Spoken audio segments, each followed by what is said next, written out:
is a Rogers Sports presentation.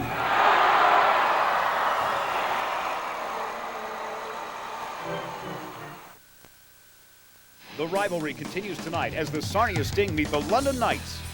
The Sting come into tonight's game trailing the Knights for third place in the West Division, but they've started to show the same intensity that took them to the playoffs last year.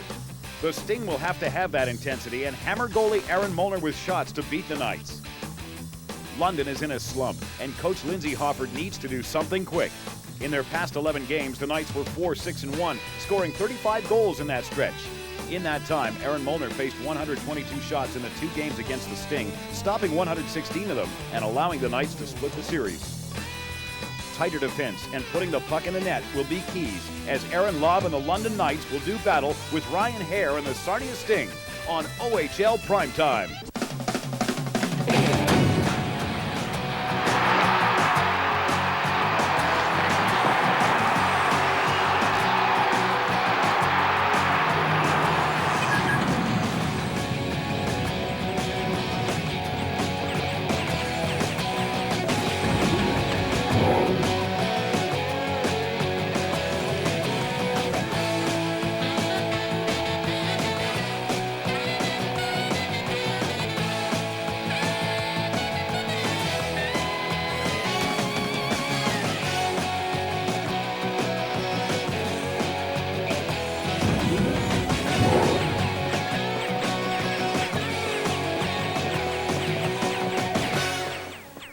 Hello everyone and welcome to London Ice Host for tonight's game between the London Knights and the Sarnia Sting. The Knights come into this game 13-13 on the season, thanks in part to a 3-2 victory last night at the Brampton Center in Brampton, snapping a 3-game losing streak as Dan Jansevsky scored 9 minutes through the third period, the game-winning goal, snapping a 3-game losing streak. Aaron Molnar, the first star, 38 saves last night in Brampton. The Sarnia Sting, on the other hand, a little bit of a struggle this year, 11-14 on the season, although they have won 2 of the 3 meetings against the Knights, averaging almost 60 shots a game this year against London. A couple players tonight won't be in the lineup for the Sarnia Sting, which may hurt them. Eric Himmelfarb and Ryan Hare. Always a great matchup. The rivalry just down the 402, the Knights and the Sarnia Sting. The anthem's underway. Let's send it upstairs to Steve and Josh for the call of the game. Thanks a lot, Brent. We're just waiting for them to finish up the national anthem here. And we will be underway.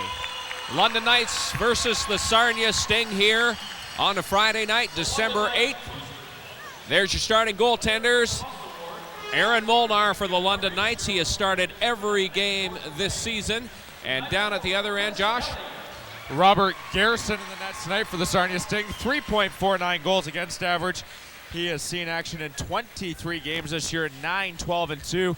As for Aaron Molnar, he is going to probably start every single game this season unless he gets hurt or they have a playoff spot clinched, and they may give backup goalie Matt Cooper a night in. So Sarnia has played the London Knights 3 times this season. Sarnia has won twice, the Knights once. This is game 4 of 8 meetings between these 2 teams. And we just saw them in here a couple of weeks ago. If you remember the last 2 times these 2 teams met, just 2 weekends ago, November 25th and 26th. Sarnia had 61 shots against in both games, 122 shots, could only manage 6 goals in 2 games. Picked up a win here at the Ice House, 4-1, lost 2-1 down in Sarnia the day before to these London Knights. So that's what we'll be looking for tonight, is another barrage of shots against Aaron Molnar of the Knights. And the way it starts off is with Sarnia winning the opening faceoff and heading right straight into London territory, and a shot on net just 5 seconds into the game. Here's Breckelman for the Knights, or for Sarnia. Stathopoulos shovels it into the corner. When we get a stoppage in play here, we'll tell you about some of the scratches. Here's Newbury handing it out and across ice to Julius Halfkenny, who fires it into the corner. Kris Newbury comes in, picks up the rebound off the boards. Here's Chris Kelly trying to clear it. He does so. It's down the ice. They wave off the icing call on that. Going to chase after it is Andy Burnham. We've got a penalty coming up right away to Andy Burnham of the Knights as he skates towards the bench, but he'll be heading across ice to the penalty box for the Knights' first penalty of the game, just 45 seconds here into the first period. Sarnia, on the delayed penalty, have possession of the puck. They get it in behind to Reg Thomas. He's going to try and bring it out. Gets it along the boards. There's a hit by Davies. Out through center. It's touched finally. That's a long delayed penalty. And I think it's going to be Andy Burnham who went to the bench. He's headed to the box. Andy Burnham went in on the forecheck there, got the elbow up on the Sarnia Sting player there, and now the London Knights will be forced to kill off a penalty early in this game. Killed off 5 last night against the Brampton Battalion. Looking at some of the scratches here for the London Knights tonight, Matthew Albiani scratched due to numbers. Brent Vardy, number 26, is now playing with the junior team. Josh Chambers should be back next week, recovering from a fractured skull. And Rick Nash is recovering from pneumonia. He's at home right now in Brampton. He'll be back next week. Quickly looking at the scratches for Sarnia, Ryan Fraser, Brad Belanger. Ryan Hare has a bruised lower back. He'll be out a couple weeks. Eric Himmelfarb has mononucleosis. Ryan Chapman and Billy Rochefort are just numbers. Here's Buderlin getting it out through center. He gets it up to Max Ribbon. Here's Max Ribbon winding it up. He takes the shot. It's blocked by the defenseman, Bobby Turner. Another shot by Ribbon, and that goes up into the netting and behind the net. One of the big losses tonight for the Sarnia Sting, obviously, is Ryan Hare out with a hip injury. Ryan Hare, major leader on the Sarnia Sting. Veteran center who's been with that team for a couple of seasons, 3 seasons. It's been a few years since he's been there now. Looking at the power play here, Sarnia comes in tonight with a not too bad power play, sitting at 20.5% overall. The London Knights killing penalties, doing awfully well. Number is 7th in the league right now. The London Knights 81.7% efficiency at killing off the penalty. Notice that Bobby Turner has gone to the dressing room, the Knights defenseman. He blocked that hard shot from Max Ribbon just a few moments ago. And imagine he's trying to shake that off as it was a real zinger. Bobby Turner sacrificing the body there to help out his team, and not too bad. Bobby Turner slowly progressing throughout the season here. I know he's got some criticism at times this year, but every once in a while he's always there to help out his team. There's Rob Polanic in the corner. Mike Stathopoulos shovels it out. The Knights are on a shorthanded situation, and Chris Kelly chased the puck in and almost had a shorthanded try. Back at the other end, it's Max Ribbon.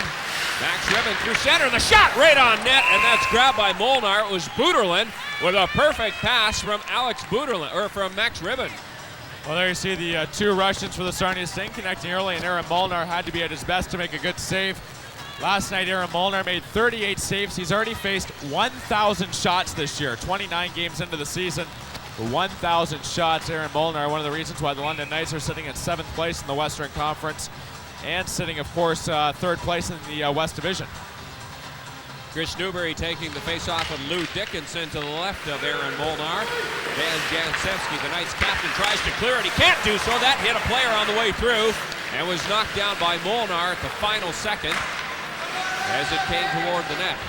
Kris Newbury shovels it into the corner to Dusty Jameson. Shot from the point. That one didn't make it through. It hit Matt Junkins, the Knights defender, and went all the way down to the other end of the ice. Sting on the power play for another 45 seconds with Andy Burnham in the box. Andy Burnham, a former Sarnia Sting player, also played for Plymouth Whalers and I think Owen Sound. The Windsor Spitfires. He's played in 4 of the 5 teams in the Western Conference. The well-traveled Andy Burnham scored a goal last night. His first goal of the season, first goal for the London Knights. Not a bad goal, nice little pretty goal on a breakaway, actually. Andy Burnham becoming a goal scorer for this London Knights squad. Cross-ice pass goes over to Heffernan. He just rolls it into the corner. Molnar out of his net trying to clear it. Kelly can't get it out. There's a shot that bounces high and into the netting again. That was off a stick in front of the net. And with about 8 seconds left in the penalty to Burnham, we've got no score between the London Knights and the Sarnia Sting. There you see Scott Heffernan, one of the quarterbacks of this Sarnia Sting power play. Scott, draft pick of the Columbus Blue Jackets. I know former Knights head coach Gary Agnew had a chance to work with Scott during the Columbus Blue Jackets rookie camp. Gary Agnew, of course, now coaching the affiliate for the Columbus Blue Jackets in Syracuse. Face off again to the left of Aaron Molnar. Penalty is almost wrapped up to Andy Burnham. He's standing up and ready to come out of the box. Thomas takes the face-off with Dickinson, goes in behind the net. That's Ian Turner getting it ahead to Aaron Lobb. Aaron Lobb up through center. He passes it off to Dickinson. The penalty's over. There's a shot on net that's grabbed out of the air by the Sarnia goaltender, Robert Gerson, his first shot of the game. Robert Gerson, we were talking about earlier, has played in 23 games this year. Sarnia Sting doing something most teams don't really go after usually, and that's having two 17-year-olds as your goaltending. There you see the Rogers website at the bottom of the screen, www.rogerstelevision.com. Check out the full lineup of shows and when they air, the latest news releases, promotions, and information on how you can become a Rogers Television volunteer, how your business can sponsor one of our programs, links to other community websites, and now you can contact Rogers Television. It's all waiting for you at www.rogerstelevision.com. And Steve, as I was saying, Sarnia going with two 17-year-old goaltenders right now. Not a lot of teams will ever do that. There was some talk maybe that Sarnia was going to go after Corey Campbell, who ended up going to Guelph after asking for a trade out of Belleville. Sarnia, I guess, didn't want to give up a fifth-round pick. Miscue by the Knights as they put it back to the point, and it was a bad pass that Ian Turner could not handle. Shot back into the Sarnia end, kept in by Turner. Chased into the corner by Newbury. Now it's in behind the net. Reg Thomas trying to bring it out for the Sting. There's Ribbon hit along the boards. You got to watch Max Ribbon in this game, number 39 for the Sarnia Sting. When he played here in London for the Sting a couple of weeks ago, he probably had more shots on net than any other Sarnia Sting player, and he can really shoot that puck.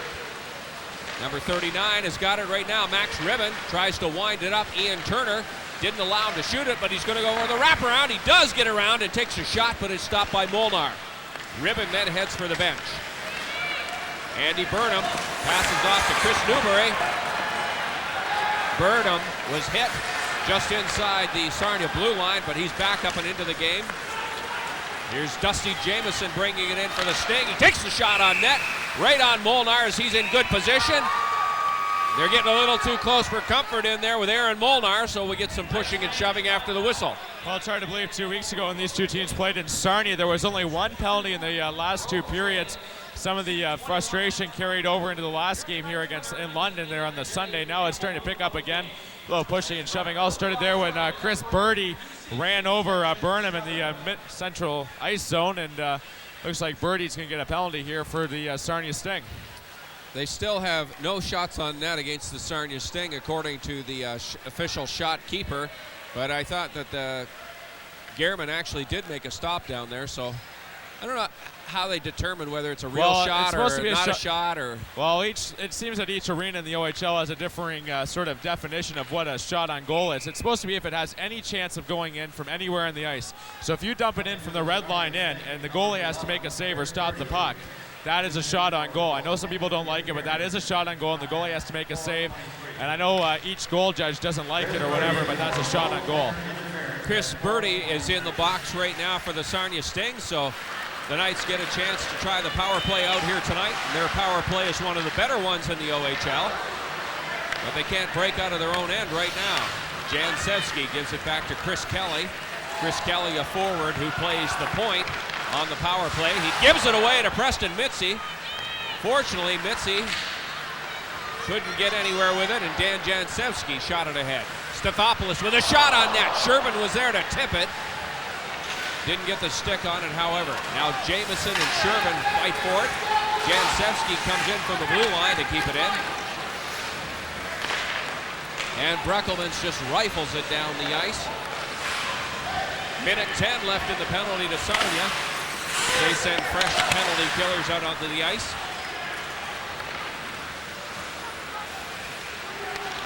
The man ahead is Coleman. He's going to have to be quick to catch up to Chris Kelly.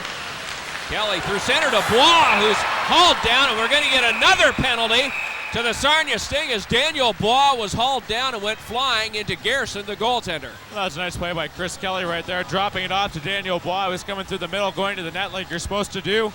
And as you can see here on the Rogers replay, Daniel Bois was pulled down from behind by number 23, Coleman. Actually, it was Preston. Oh, it's going to be number 24, actually, Tyler Coleman. There you see him there. Daniel Bois gets hooked down there, had a legitimate scoring chance, and he takes down the goalie, Gerson. Either way, the London Knights are going to have a power play here for a two-man advantage for 50 seconds. The London Knights power play ranked number 2 in the OHL after going 0 for 6 last night in Brampton. clicking at 27% at home, though. 34.1%, 30 goals and 88 chances. That's an impressive power play, no matter what league you're in. And a big reason the Knights are doing so well on the power play is number 11. Their captain from last year, he wears the A this year. Chris Kelly plays the point on the power play, and he has 8 goals, 8 power play goals this season already. Chris Kelly also in the top 3 in scoring and points in the OHL this season. Knights try some fancy passing. He goes back to Kelly. Kelly to Jancevski. Back to Kelly again. He's in close. Now to Jancevski. His shot is blocked by Polanek. Kelly will try it one more time. Chris Kelly to Jancevski. Back. He fans on the shot. Now to Kelly again. He's having a little trouble handling the puck. The passing is not quite on the tape. It's a 2-man advantage for the Knights, and Rob Polanek clears the puck out through center. Well, the Knights had their chances, but Peter Hemsky sent it wide when a wide open net. Kelly ahead to Stathopoulos. The first penalty to Sarnia is about to expire as Chris Birdie comes back onto the ice. There's a pass and a shot, stopped by Gerson on the doorstep. Hemsky was right there. Another shot, they hang on to it, and Hemsky is pushed into the net. Lou Dickinson comes in to defend, and Kris Newbury pushes him. The Sarnia Sting are lucky right there on a number of occasions. Peter Hemsky fanned twice at the side of the net, and the fourth player left the bench for Sarnia before Birdie got out of the penalty box, but no one noticed it. Either way, the Sarnia Sting kill off the first penalty. Now 1:01 left to go in Coleman's penalty here. The London Knights only have 1 shot on goal so far, but have had a couple of chances, but just can't seem to find the net. There you see Lindsey Hofford, head coach of London Knights in his first season.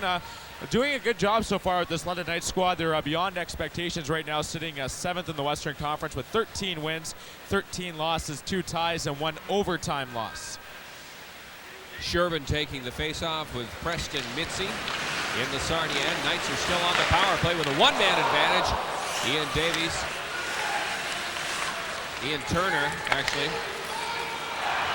Turner took the shot. Now here's a chance for Mitzi. He's got Newbury with him. Almost a shorthanded goal by the Sarnia Sting as they catch the Knights up. Now there's a big check as Blois is taken into the boards by Newbury. Daniel Blois was stood up into the corner just as a penalty was being called. And it's going to be Newbury going to the box. Newbury got the elbow up on London Knights rookie Daniel Blois there. He's sort of looking a little shocked right now. Either way, the London Knights can have a 2-man advantage once again for 35 seconds. Kind of a silly penalty if you're the Sarnia Sting. You're already 1 man down. Here comes the replay. If you look in the left corner of the screen coming up here, it's a 4-minute penalty here. Daniel Blois has the puck, and you can sort of see it. Oh, it was a charge. Newbury left his feet there, and it's a charge. Well, high sticking, charging. Either way, it's now a 4-minute penalty for the Sarnia Sting have to kill off. Now London Knights have a 2-man advantage for 35 seconds. They've done squats so far on their first power play. 13 minutes left in the first period in this scoreless game between the London Knights and Sarnia Sting. It goes to Dickinson of the Knights, back to Jancevski. He'll give it to Chris Kelly. You got Sherbin on the doorstep, back to Jancevski, winds it up, he shoots, it's loose in front of the net. They score, it's Dickinson! Lou Dickinson bangs home a rebound after it hit a stick in front. And the London Knights score on the power play to make it 1-0. Here you see it here, the puck goes back to the point. Dickinson over to Jancevski. Joel Sherbin's in front providing a screen. Kelly loses control, sends it back over to Jancevski. Jancevski shoots, hits a stick in front, and Dickinson picks it up and was able to have the presence of mind. He put it up and over Garrison, who was down and out. And the London Knights still have 3:40 left to go on this power play. And they pick up a big first goal. That is Lou Dickinson's 12th goal of the season. There you see Daniel Blois getting patched up there after getting hit there by the Sarnia player. 3:40 left to go now in this power play for the London Knights. Here's a chance for Booterlin, short-handed as he gets a weak backhander away against Aaron Molnar. One goal was scored for number 9. Jansevsky. Back and forth with Kelly. Here's Chris Kelly.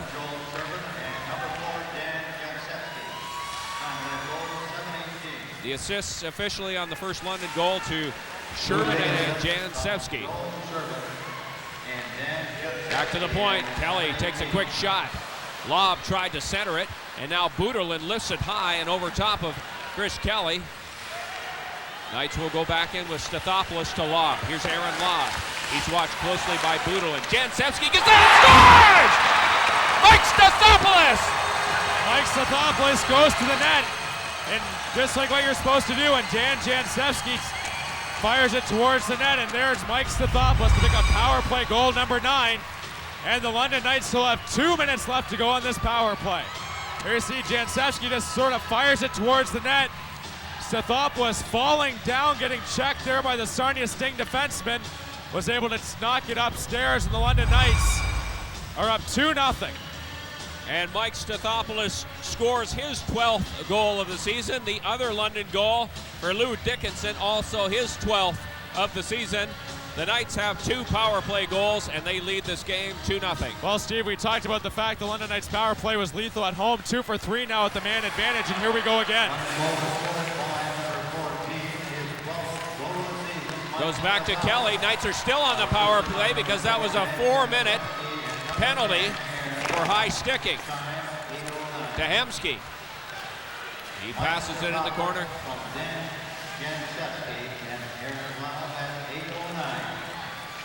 There's a shot from Kelly. That's just a little wide. Now Ian Turner comes in off the blue line to Dickinson, to Bois, who's playing the blue line. Here's Ian Turner again. Ian Turner looking to pass it in front of the net. That one is steered high and into the corner. Peter Hemsky. He's watched closely by Dusty Jamieson. And they're going to call that face-off, I think, just outside the blue line.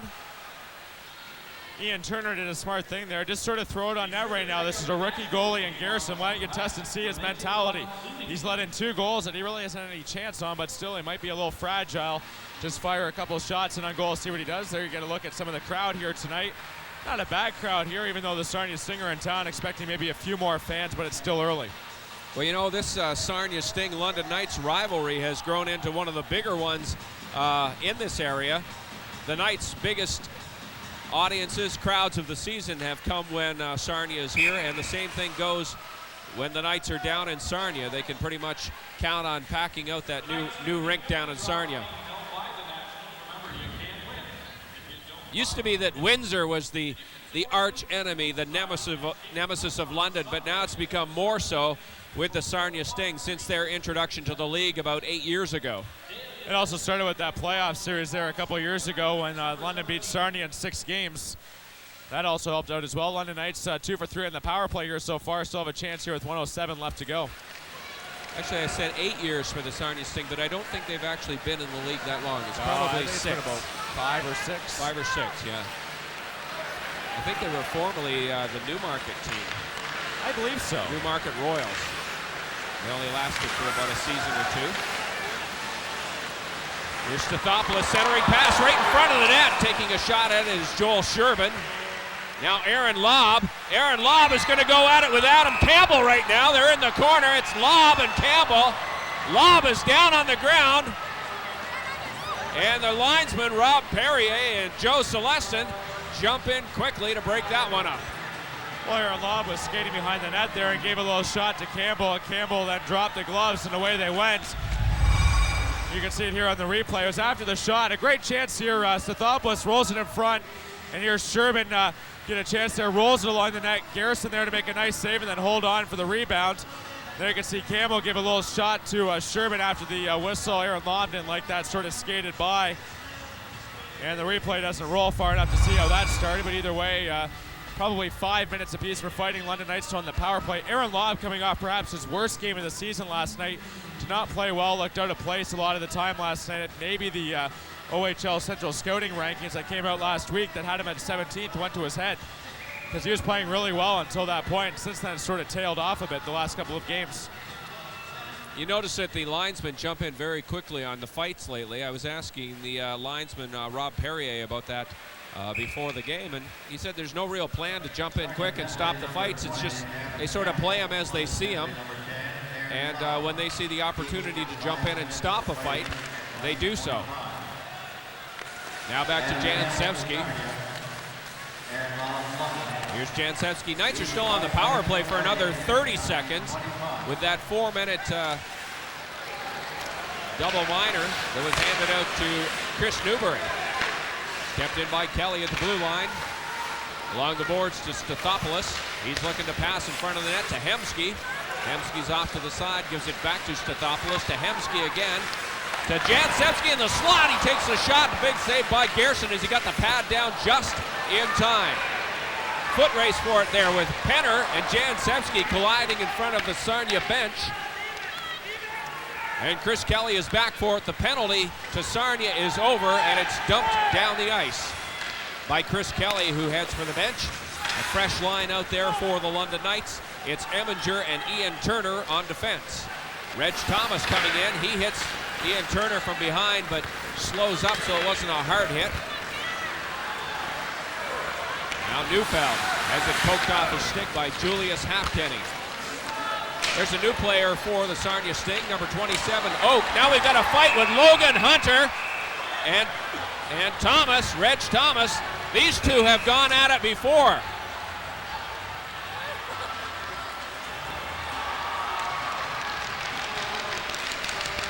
Those two guys went at it back here 2 weeks ago, and these two teams met here in London.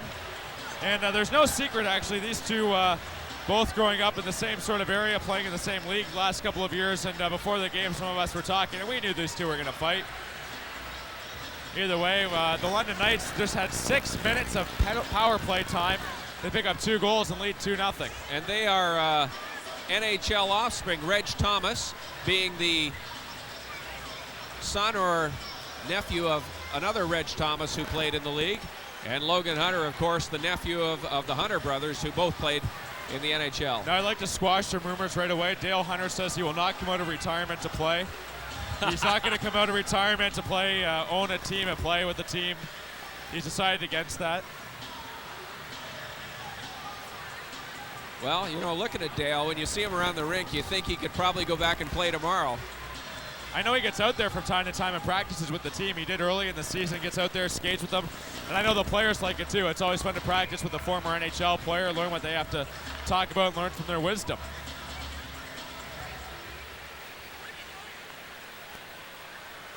Our producer was just asking about why we were talking about Dale Hunter not coming back to play. Well, of course, Mario Lemieux coming out of retirement. That was announced today. To play and own the Pittsburgh Penguins, we'll call that more of just trying to sell tickets than anything else. The question is, Steve, though, who does he negotiate his contract with? I don't know, but I just think it's a pretty sad state of affairs when we have to explain the joke. Not everyone's as quick as the rest of us. I think so. Ian Turner in behind the net. He gives it off to Lou Dickinson. And over on the other side, John Eminger. John Eminger taken into the boards by Max Ribbon. And we'll get an offside there. Actually, there was a lot of people talking about former NHLers who have retired recently and who could come back. Last night at the Brampton game, watching the Knights in the Battalion, Wayne Gretzky was sitting in a box down there with another NHL player. Gretzky could play, but he walked away. He doesn't want to. Yeah. Bobby Orr was down there as well last night for the game. Bobby could play. Bobby could play. Maybe Johnny Bauer will come back in 10 net for the Leafs. Ken Dryden can play. Well, I heard someone say on the radio an awful lot of hyperbole about this whole Mario Lemieux thing, but even Mario Lemieux at 75% of his former talent is still about 100 times better than a lot of the players that are in the NHL right now. Here's Polanic. Oh, Polanic is stood up by Jancevski, but he keeps going. And that's a tribute to Rob Polanic's state of physical fitness, as he was just laid there, and he got up and kept going. Now Burnham tries to bring it out for the Knights. He gets it ahead to Kelly. Shot back into the London end. Bobby Turner backhands it off the boards, and Andy Burnham shoots it down the ice. That'll be icing as it's touched by Julius Halfkenny. There you see Burnham going after Planek. Didn't like getting tripped up there, and all of a sudden we've got some bad blood going between these two teams. I guess so when you face each other 3 times in the span of a week and a half, you're going to develop some of that. See Jason Davies is in there as well. Here's that check from Dan Jansewski on Rob Planek. Dan Jansewski, nothing illegal about this hit, just a beautiful hit. Planek reaching out for the puck, left himself wide open, and Jansewski just lowered the boom on Planek. And the Sarnia Sting captain got right back up and continued on the play, which, as you said, Steve, is a testament to his character. Rob Planek, the captain of this year's team, 11 goals, 9 assists, 20 points so far. Eric Himmelfarb, number 3 in team scoring. He's out with mononucleosis. They figure until probably the end of January now he'll be back. A big loss for a Sarnia Sting team looking for goaltending, defense, anything right now to help them out. Yeah, actually, someone was saying in the media room before the game that Himmelfarb has lost a lot of weight, as Dusty Jamieson had a good chance on the Knights net there and shot it wide. But he's dwindling away on the weight scales. Well, I had mono a few years ago, and I lost 37 pounds in 3 weeks. So it does drain you physically along with mentally. On the next OHL Prime Time. And here you see the next game of the week, Sunday afternoon, actually Sunday evening. The Kitchener Rangers head to the Hershey Center to take on the Mississauga Ice Dogs. That's Sunday, 6 p.m., the next London Knights telecast. 1 week from tonight, Friday, December 15th, the best team in the Western Conference, the Erie Otters, come to town to take on the London Knights, 7:30 live here on Rogers. Too bad Erie will be missing a couple of good players who are off to the World Junior Camp. Brad Boyce being one of them, yeah. That was pretty good in stereo there. We didn't even plan that. Yeah, Brad Boyce, who leads the OHL points race and is tearing up on the scoring with 31 goals so far this season. Tied with Jason Spezza for the league lead in points scored. Yeah, but Spezza doesn't have nearly the goals.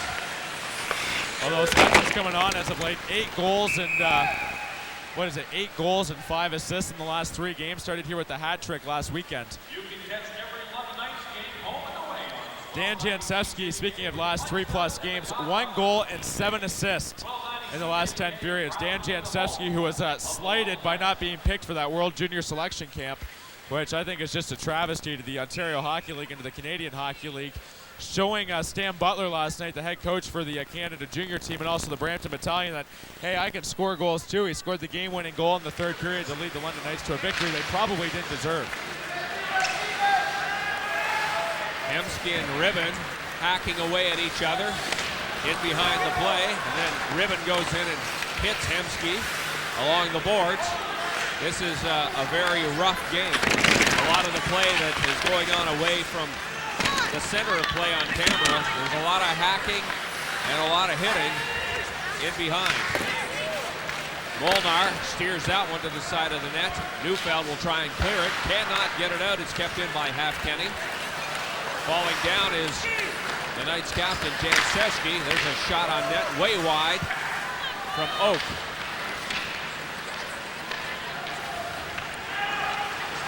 "14 minutes gone on this first period. The Knights are ahead 2-0 on a couple of power play goals. First one from Dickinson, the other one Mike Stathopoulos. Here's the Knights heading away again with Dickinson to Burnham. Burnham shoots! The save by Gerson as he got the pad down just in time. Andy Burnham, not generally known as a goal scorer. Coming on as of late, though. Big goal last night, had a couple other chances as well, and had a great chance there, but Garrison, who looked, didn't have a lot of help from his defense on the first 2 goals, making up for it with 2 big saves over the last 5 minutes. Well, there you see John Eminger, one of the London Knights defensemen, came in just before the season started from the Kitchener Rangers. You know, the big difference in this game from the last one we saw between the Knights and the Sting is the Knights have figured out how to bottle up their offense, and they're not getting the shots on net. The Sarnia Sting, that is, are not getting the shots on net. like they did in the previous 2 meetings. They're averaging 20 shots a period in those previous 2 meetings, only 8 shots so far. London only has 6 shots though, and it's made them count with 2 goals. There's Polanic giving it back to Heffernan. Now Andy Burnham tries to take it in. He does so. And it's lifted back out again by Newbury. Newbury, his pass is intercepted by Turner, but Newbury picks up his own rebound. There's a shot on net, a good backhander. And Molnar got his pad down just in time. Knights head towards the other end with Andy Burnham taking a shot. Bounces high and is knocked by the glove of Heffernan out of harm's way. Number 17, Kris Newbury for Sarnia, playing a good game so far. He's had a couple of good chances. There's a long shot from Heffernan. Now Joel Sherman gets it ahead to Daniel Bois. I didn't see the pass. Breckelman's for the Sting, dumps it down the ice. It'll be Ian Turner going back for it. Preston Mitzi chasing him. Dusty Jamieson comes in and strips the puck away from the Knights. Goes around, there's underneath, and at the final second, it changed direction, and Aaron Molnar got the pad down and kicked it away. There's a chance for Mitzi as he goes for the wraparound.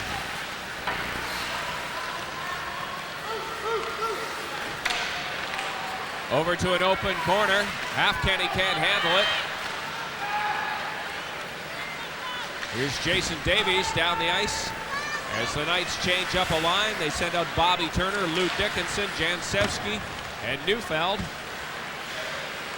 Bois is out there also for the Knights as it's dumped down all the way towards Molnar. There's Hemsky up through center.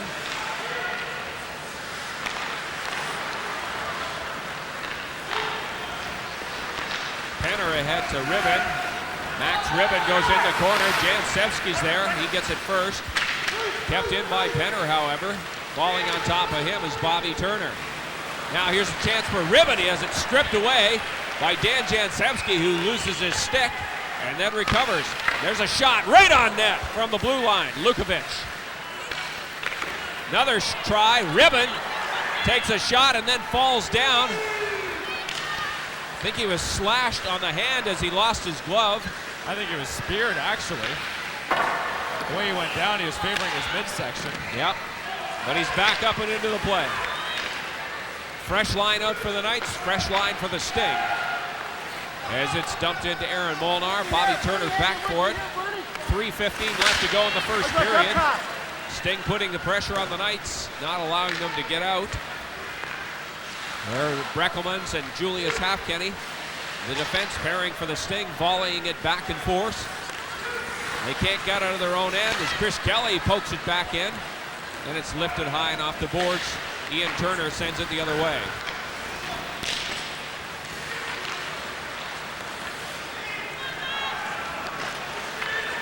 Matt Junkins, watched by Rob Polanic.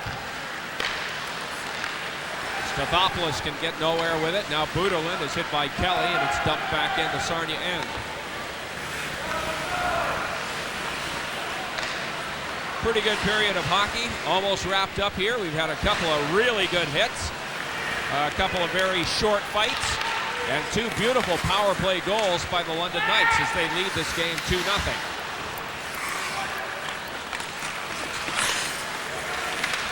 Jansevsky. And it's offside. Well, the Sarnia Sting, we look at the trivia first. Which OHL team holds the OHL record for most ties in one season with no overtime? There you see the hint. Dale McCourt and Al Secord will give you the answer a little later on. Well, the Sarnia Sting seem to have found their skating stride over the last 5 minutes. Sustained pressure down in the London Knights zone. A couple shots, no goals though. Aaron Molnar had to be at his best a couple times. But Steve, there's no secret to beating this London Knights squad. Just stay out of the penalty box, and so far stupid penalties have hurt the Sarnia Sting. Yeah, Knights are doing a pretty good job of staying out of the box tonight. So far.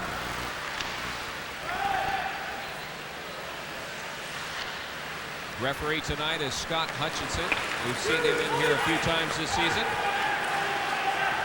Here's Mike Clark.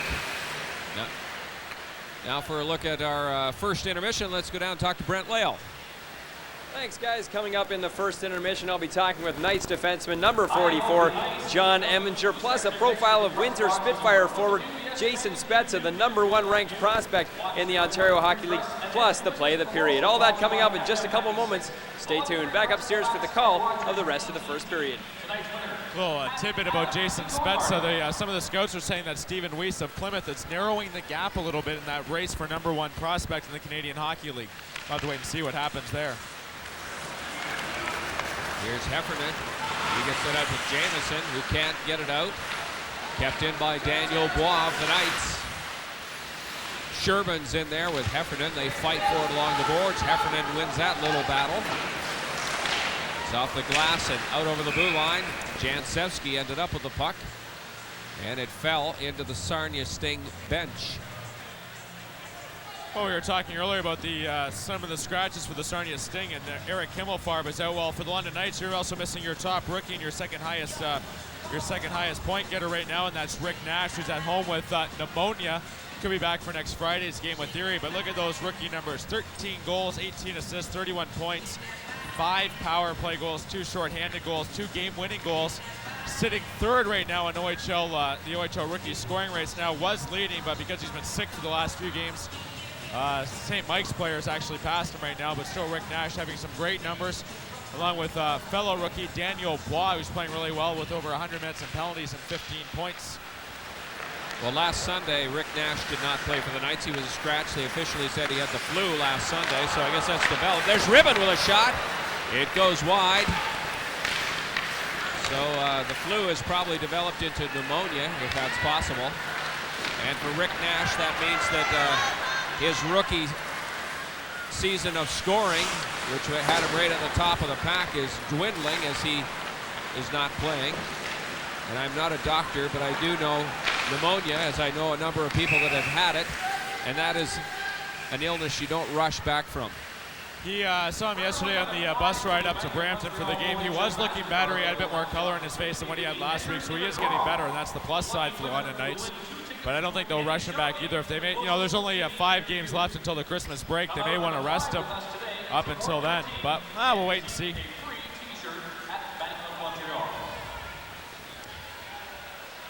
Well, the London Knights over the last 7 minutes have sort of sat back and let the Sarnia Sting come at them. The Sarnia Sting have had all the chances over the last few minutes. Aaron Molnar has been lucky a couple times that the puck has gone wide or just missed the side net, but Aaron Molnar once again playing very well in the London Knights net. Back at the blue line, the shot does not make it through. Then a centering attempt also goes nowhere as Kris Newbury tried to get it in. Newbury's got himself planted in front of the net. Spinning around is Buderlin, not even touched. Here's Buderlin with a chance. That goes off a pad. And despite an awful lot of effort there, the Sting failed to get a good shot on net. Julius Halfkenny goes after it in his own end. He's watched by Chris Kelly. Halfkenny bounces it off the boards down towards Aaron Molnar. He'll stop it there. And John Emmingers can get a call here for roughing when he tried to stop Buderlin from coming in on the puck as it was rolling in on Aaron Molnar. And now the London Knights will have to kill off their second penalty of the game. They killed off one earlier there, and the Sarnia Sting power play, ranked 7th in the Ontario Hockey League, will go back to work.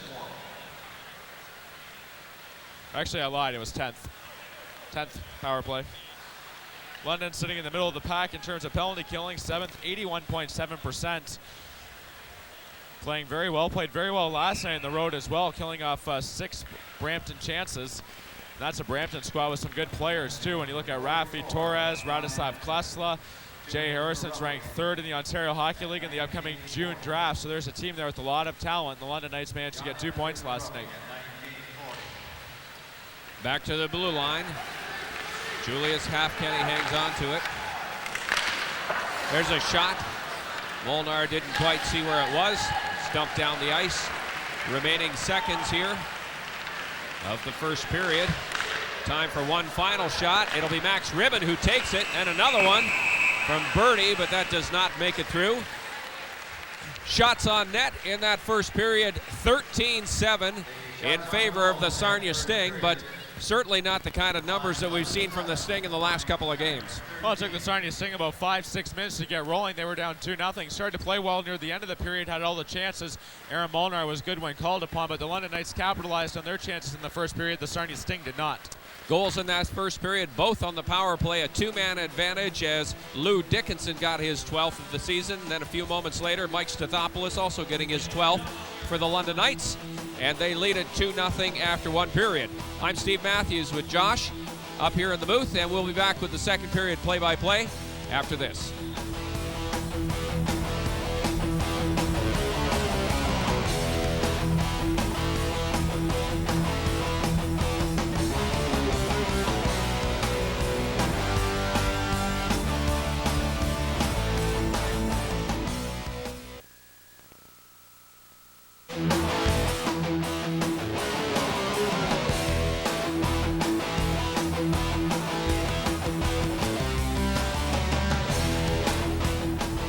And we're back here in the first intermission. Knights leading the Sarnia Sting 2-0.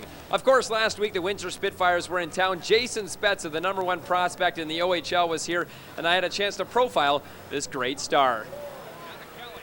Here's Chris Kelly with a chance. Over to Chambers. He lets it go. There's a tip. They shoot the score.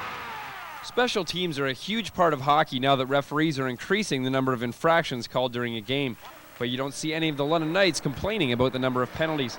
Their power play ranks first in the OHL, clicking at a 30% success rate. One of the reasons for their success is the use of a 2-unit system by Lindsay Hofford. Actually, I had this system for about 4 years. Used it in Tier 2 and we had a lot of success with that, and brought it to this level, and keep my fingers crossed it's working here. So that's basically how it came about. The two power play groups are called the Umbrella and the Overload. On each of the units, every man has 3 options. The Overload unit has accounted for 18 goals. We've got Ian Turner, a quick, skilled defenseman who can go back door, and he's got good one time. And then we got Danny Bois, who takes the front of the net. He basically takes a lot of abuse, and he's got an excellent one-timer just coming up into this area when it's open for a quick release. So I think the fact that we have the 2 units and we work them from both sides has helped immensely on the power play statistics. The anchor of that Overload unit is Chris Kelly, who plays the point. Kelly, who quarterbacks this squad, also plays the point on the Umbrella unit. He has 7 goals this season with the man advantage. Well, I think everyone's on the same page out there. We got our systems and everyone's doing them. We're not getting away from them and doing our own thing, and I think that's why we've been successful. The Umbrella unit works the side of the ice to the goalie's right. Kelly fires the puck on goal, and the forwards look to clean up the rebound. We got Chris Kelly, who plays the middle. He's the key to the whole unit. He's got a quick release and a nice shot. It's always on net. Danny Jemseski plays the back door, so he slides over when Kelly comes to the middle. And then we got Joel Sherman in front, who's excellent at deflecting pucks, and also a pretty big guy that gets in the road of the goalies.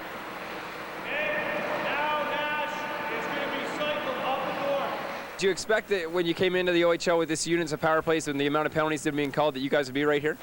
I wasn't sure. I was hoping because obviously at the start we didn't have Kelly and the power play was still doing not too bad. So with the addition of him, I think it just took off. And we've got 10 guys that we can, or 9 guys that we can throw out that are pretty skilled. So when you have people that are willing to play the system and then they have the skill within that, you're going to have success. So now the thing is to maintain it and keep working hard at it. With the acquisition of Jason Spezza by the Windsor Spitfires, it seems like the West Division has improved. So the Knights' power play will have to continue to click near the top of the league if they want to contend for the rest of the season. In London, I'm Brent Pale for OHL This Week. Of course, that was a profile of the Knights' power play, not of Jason Spezza. We'll be back with John Eminger right after this break.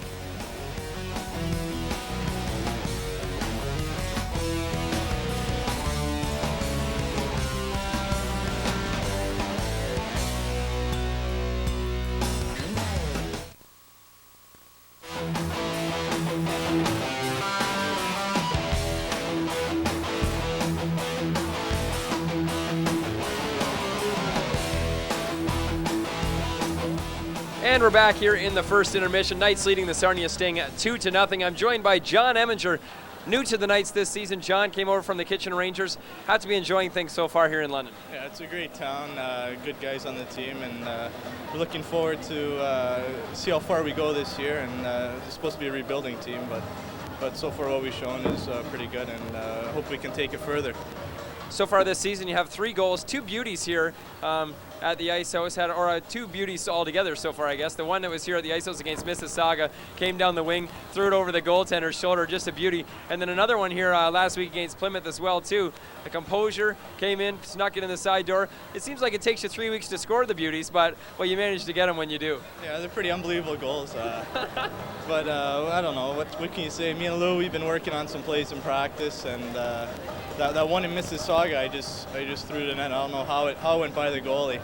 That one in Plymouth, that was the play me and Lou worked on, and I just seen all this space there, and I seen the side of the net open. I just popped one in there. Unfortunately, when you look at the stat sheets, you have the worst plus-minus on the team, but you must be because you jump in the rush all the time. You're getting those beautiful goals. Sometimes it hurts you when you jump into the rush. Yeah, sometimes you don't know what happens. Guys just shoot it, and all of a sudden it goes in, and you're a minus right there. But I've been playing a lot now, and the goals go in, so it happens. But I'll try to rebound on that and get my plus down. You talked about earlier in the season, kind of a rebuilding year for the London Knights, but you find themselves 13-13 right now, heading into tonight's game and leading 2-0 here, so possibly going over 500 with this young team. Is that kind of surprising to you, being one of the older guys, seeing this team that you have, that you're above 500 right now? Yeah, it's a pretty surprise. Talking to Linz before he got the job, he said that it was supposed to be a rebuilding team. Not a lot of guys were coming back, and they were supposed to finish in the bottom there, but so far we proved everybody wrong, and now Hunter thinks we're going to make a run for it, so we're going to bring in some key players like Andy Burnham, and hopefully we can go all the way this year. For talking about John Eminger now, this year could possibly be your last year in the OHL. Where are you looking at going after this is done? It could be my last year. Hopefully I come back for an overage year.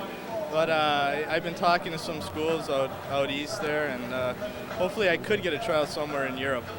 So possibly, I never know what's going to happen in the near future, I guess. 2-0 lead here, just to head into the second and third period. What do you see happening as this game continues? We're playing pretty good defensively this period. We didn't give a lot of shots like the last 2 games we played them.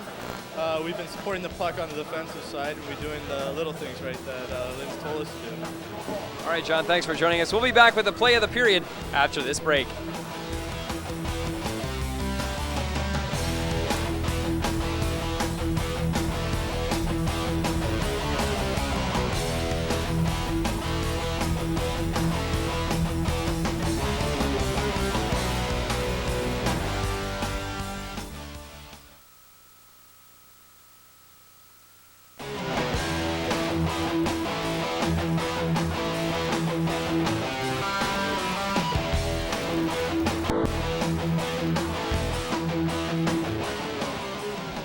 And we're back here in the first intermission. Knights leading the Sarnia Sting 2-0 after 1 period of play. It's time now to take a look at the play of the period for the first period.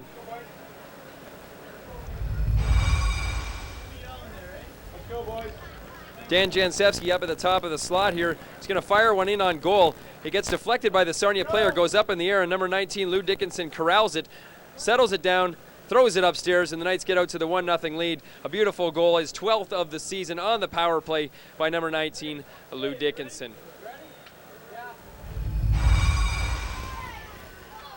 Knights scoring that power play goal there got them out to a 1-0 lead early in the game as Lou Dickinson scores 5-on-3. Then later on in the period, Mike Stathopoulos tips home a shot from Dan Jansevsky from the point.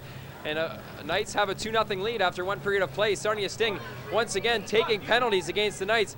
Knights have to realize that when the Sting take penalties, they got to capitalize. They have the best power play in the league at home. And when the opposing teams make mistakes, they tend to jump right on them, with Stathopoulos and Dickinson both picking up their 12th goal of the season. Both power play markers. They really made the Sting pay in that first period. Shots on goal after 1. Sarnia 13, the Knights 7, but Aaron Molnar stood tall on all of them. The Knights have a 2-0 lead after 1 period of play. It's time now for the call of the second. Let's go upstairs to Steve and Josh. Thanks a lot, Brent. Steve Matthews and Josh Pringle here getting set for the start of the second period between the London Knights and the Sarnia Sting. This is their 4th meeting out of 8 this season. The next time they play will be in the new year, January 6th in Sarnia. Head back on down to the Sarnia Sports and Entertainment Complex, where London is 1-1 this year. They won back a couple weeks ago, lost the second game of the season. First period, I think the London Knights should be happy with the first 9 minutes of the period, not so happy with the last 8 minutes of the period. Sarnia woke up and found their skating legs, but the London Knights capitalized 2 for 3 on the power play in the first period, and that's the reason why they're up 2-0 as we get set to start the second period. Yeah, it was a good period, had a little bit of everything that's exciting in hockey, a little bit of hitting, a couple of scraps that didn't go anywhere, a couple of good power play goals. Sarnia kicks off here with the power play here for another 1 minute and 41 seconds as we're underway now in the second period. Yep, the Knights start off with John Eminger in the box. Taking it in is Alex Buderlin. He wraps it into the corner. Max Ribbon is in quickly for it, but he has it stripped away by the Knights. A shot from half Kenny bounces off a leg and into the corner. Preston Mitzi pushed off the puck by Jan Sevsky. Polanic comes in to help out. That's Rob Polanic along the boards. Now to Ribbon. Shot from the blue line. That was Alex Buderlin. Didn't make it through.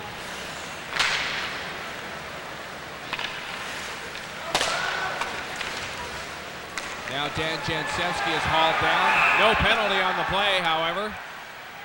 And actually, Preston Mizzi is looking for a penalty for Dan Jansevsky covering up the puck. You were talking there about Alex Buderlin, the 19-year-old from Russia, will be representing Russia at the World Junior Hockey Championships coming up over Christmas. Russia's already picked their team. The players leave tomorrow for a little bit of a training camp before that tournament gets going. Boxing Day in Moscow, Canada's World Junior Camp gets underway Monday morning in North York at York University. Dan Jansevsky not there, and that's just a crime, but we won't go there anymore tonight. Yeah, we could. We were talking to Murray Vosberg, who is the play-by-play man from Sarnia Radio, and he mentioned that the Russian team, they actually pick it in the summertime for the camp. There's a shot on net. Another one, and Molnar covers up. Yeah, the Russians, because all their players go away, they don't have much of a choice, so they have to pick their team in the summer. I think most European teams do that too. They're all over there for the summer, so they go that way. I know Finland, Sweden, Russia. There's Aaron Molnar, who has had some great numbers so far this year and some great games against Sarnia, making a number of good saves right there. Preston Mizzi from in close there on the turnaround. Aaron Molnar in the right place at the right time. Was able to make the save and keep it a 2-0 game. 44 seconds left to go, and John Eminger's penalty.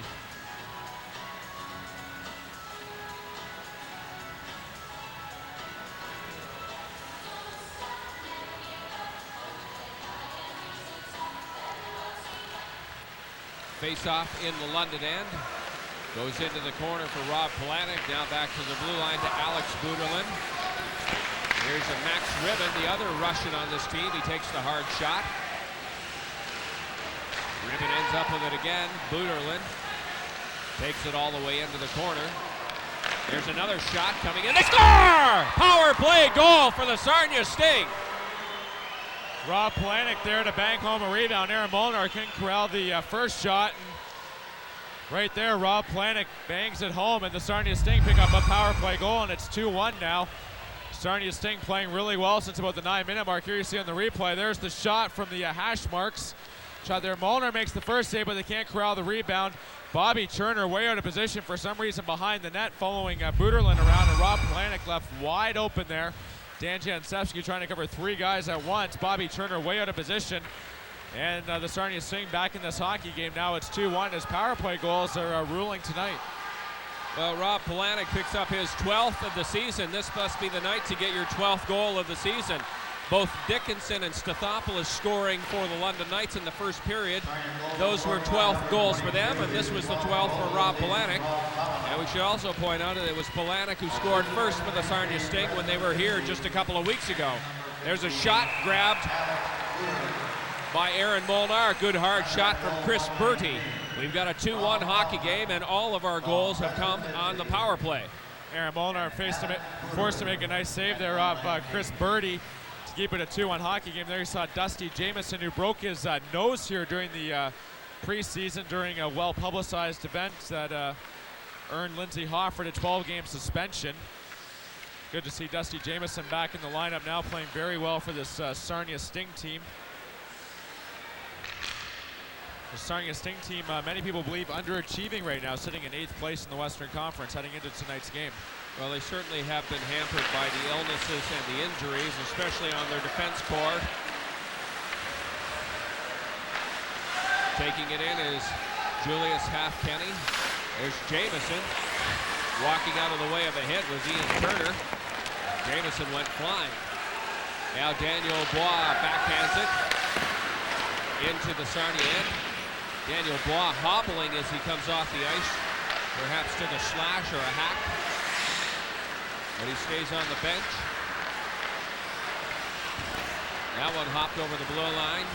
Matt Junkins couldn't stop it. Ian Turner banks it off the boards to Chris Kelly. Kelly back to his defender Junkins, who falls down as he fires it down towards the Sarnia end. Now Chris Birdie along the boards. Backhander by Hemsky keeps it in. And the Sting clear it down the ice. Ian Turner goes after it. He's got Kris Newbury watching him.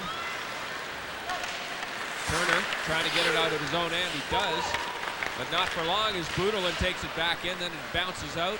Andy Burnham sends a blind pass through center, almost picked up by Mike Stathopoulos. There's a hit along the boards by Stathopoulos on Polanic. Newbury then hit him. They're double teaming Burnham, a couple of Sarnia players, and they both bounced off him. Andy Burnham is a big customer. He broke his stick on that play in the corner and heads to the bench. Now here's a chance for Budelin, who's taken into the glass. Budelin ends up with his own rebound, but can't get anywhere as Dan Jancevski ties him up. From the blue line, now here's a chance for Aaron Lobb, but back forward is Campbell. Aaron Lobb keeps it in. Here's Lobb hanging on to it. Aaron Lobb goes all the way, gets it along the edge. He thinks it in, but the goaltender kicked it out, and the goal judge did not turn on the light. Well, why don't we see if we can see what happened here on the Rogers replay. Aaron Lobb went all the way around, refused to pass the puck. Got all the way in, maybe a little too far there. He thought it went in, and you can't see it through Garrison's pad. Garrison took his foot off the post there, and I believe it sat right on the line. The referee was in great position there, and he did not see it go in. The goal judge did not turn on the light. Aaron Lobb thought he had a goal, but either way, the London Knights robbed by the goal line this time as the goal line makes a save to keep it at 2-1. Aaron Lobb, a bit of a one-man show on that. He took it in, and he dragged it around all through the Sarnia zone, and then finally got a couple of pokes at it on the short side, but it did not go in. Shots on net are 18-8 in favor of Sarnia still. There's Neufeld in the corner. Dickinson has it now. He's watched by Mitzi. Campbell ends up with it. Campbell can't clear it as Dickinson had his stick in the way. Kept in by Mike Clark at the blue line. Now Mitzi battles for it along with Lou Dickinson. Clark will try to keep it in, but Thomas bounces it out over the blue line, and taking it in now is Tyler Coleman. He gets a shot away. It's way wide. Back come the Knights. An errant pass through center, picked up by Andrew Oak. Andrew Oak, the newest member of the Sarnia Sting, wearing number 27. He comes from Tier 2 Lindsay. Played his first game for the Sarnia Sting last Sunday, and he is in to prop up the defense corps, which is, as mentioned, has been depleted by sickness and injury. Taking a look at the out-of-town scoreboard tonight. 10 games around the OHL tonight, including this one. Other games tonight in the first period. Erie leads Plymouth 2-1 in the battle of the best two teams right now in the OHL. Guelph leads Oshawa 1-0. Kitchener leads Brampton 2-0. Mississauga leads North Bay 1-0. Ottawa leads Peterborough 2-0. And Sudbury leads Sault Ste. Marie 2-0. A couple other games tonight. Windsor's at Barrie, and Owen Sound's at Toronto, and Belleville's hosting in Kingston actually. Knights trying to break out of their own end with Ian Turner forced in behind his own net. He's chased by Newbury. There's a pass to Andy Burnham. At center, he dumps it in. Chris Kelly will chase it into the corner. There's Kelly in there with Halfpenny. They fight for it. Andy Burnham comes in to help out. Kelly centering pass, and Avenger scores! John Eminger scores a second highlight reel goal in 2 games. And he gives the London Knights a 3-1 lead, but that was all set up by the pass by Mike Stathopoulos. John Eminger set it up there, but Mike Stathopoulos, as we see on the replay, set this up. And Eminger, actually it was Chris Kelly with the pass, and there you see Eminger wide open on the far side. Hekamovic didn't pick up his man coming in from the point, and John Eminger had Garrison down and at his mercy, and Eminger slides home his second goal in the last 2 games and his 4th goal of the season. You know, Eminger, I think maybe is inspired a little bit in the last few games by his plus-minus. He had the worst plus-minus on the Knights and still does with a -17, but if he keeps playing this way, he's certainly going to turn that around. John Eminger making it 3-1 for the Knights at about the 5-minute mark of the second period. There's a chance for Dusty Jamieson of the Sarnia Sting, and he shoots wide. Knights bring it out again with Logan Hunter. Here's Logan Hunter, takes a high shot. That's gloved by Garrison. And knocked down on the play as Preston Mitzi knocked down Joel Sherman. Chris Kelly with an assist there extends his point streak to 6 games. And there you see Anne-Marie DeSico sitting in the front row behind the London Knights bench tonight. Anne-Marie DeSico actually called the AM 980 News Center today. 1 week from today, the City of London will put forth its bid for the 2003 World Junior Hockey Championships. And this weekend at all arenas in London, there will be a petition of support.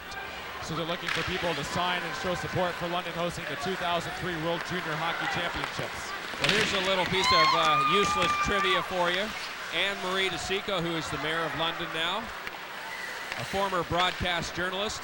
She started at CFPL Radio the same day as I did back in 1985. Wow. Yep. I'm glad to see one of us has gone places. You're doing play-by-play on Rogers Television. What more do you want? No, I'm glad to see Anne-Marie. I've watched her over the years go through everything from being a reporter at CJBK to working at Radio 98, and she's done really well, and she certainly deserves her position now.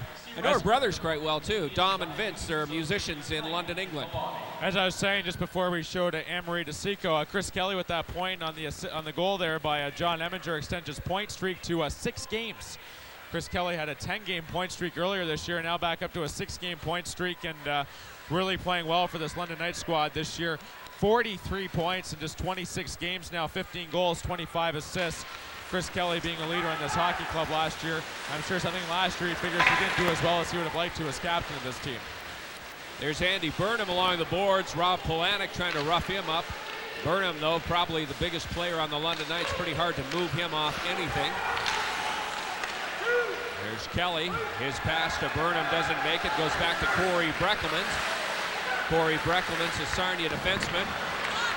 Not playing as much tonight as usual. Here's Alex Budelin, nifty little move, and a good pass to Polanic. Polanic couldn't handle it on the far side. Now back to Breckelmans. He'll wind it up. Weak shot goes off Stathopoulos' skates and into the corner. Here's Budelin. His pass goes to Newbury, a shot. Knocked away by the stick of Aaron Molnar. Polanic takes a shot. Another sharp save by Aaron Molnar. And the shot clock is starting to ring up like a gas pump again for the Sarnia Sting. Now a chance for Newbury. He can't get out with it. Goes back to Ian Turner. He pushes it ahead. That'll be icing, and it's touched by Lukovic.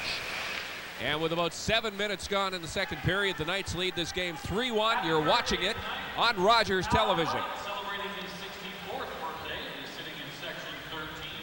Just a reminder to listen for your cue to call later in the game for your chance to call with a score to win. You can win a free pizza, compliments of Domino's, and a free tan courtesy of Beach Party Tanning. Listen for your chance to win in the third period. And there also you get a look at the Rogers website.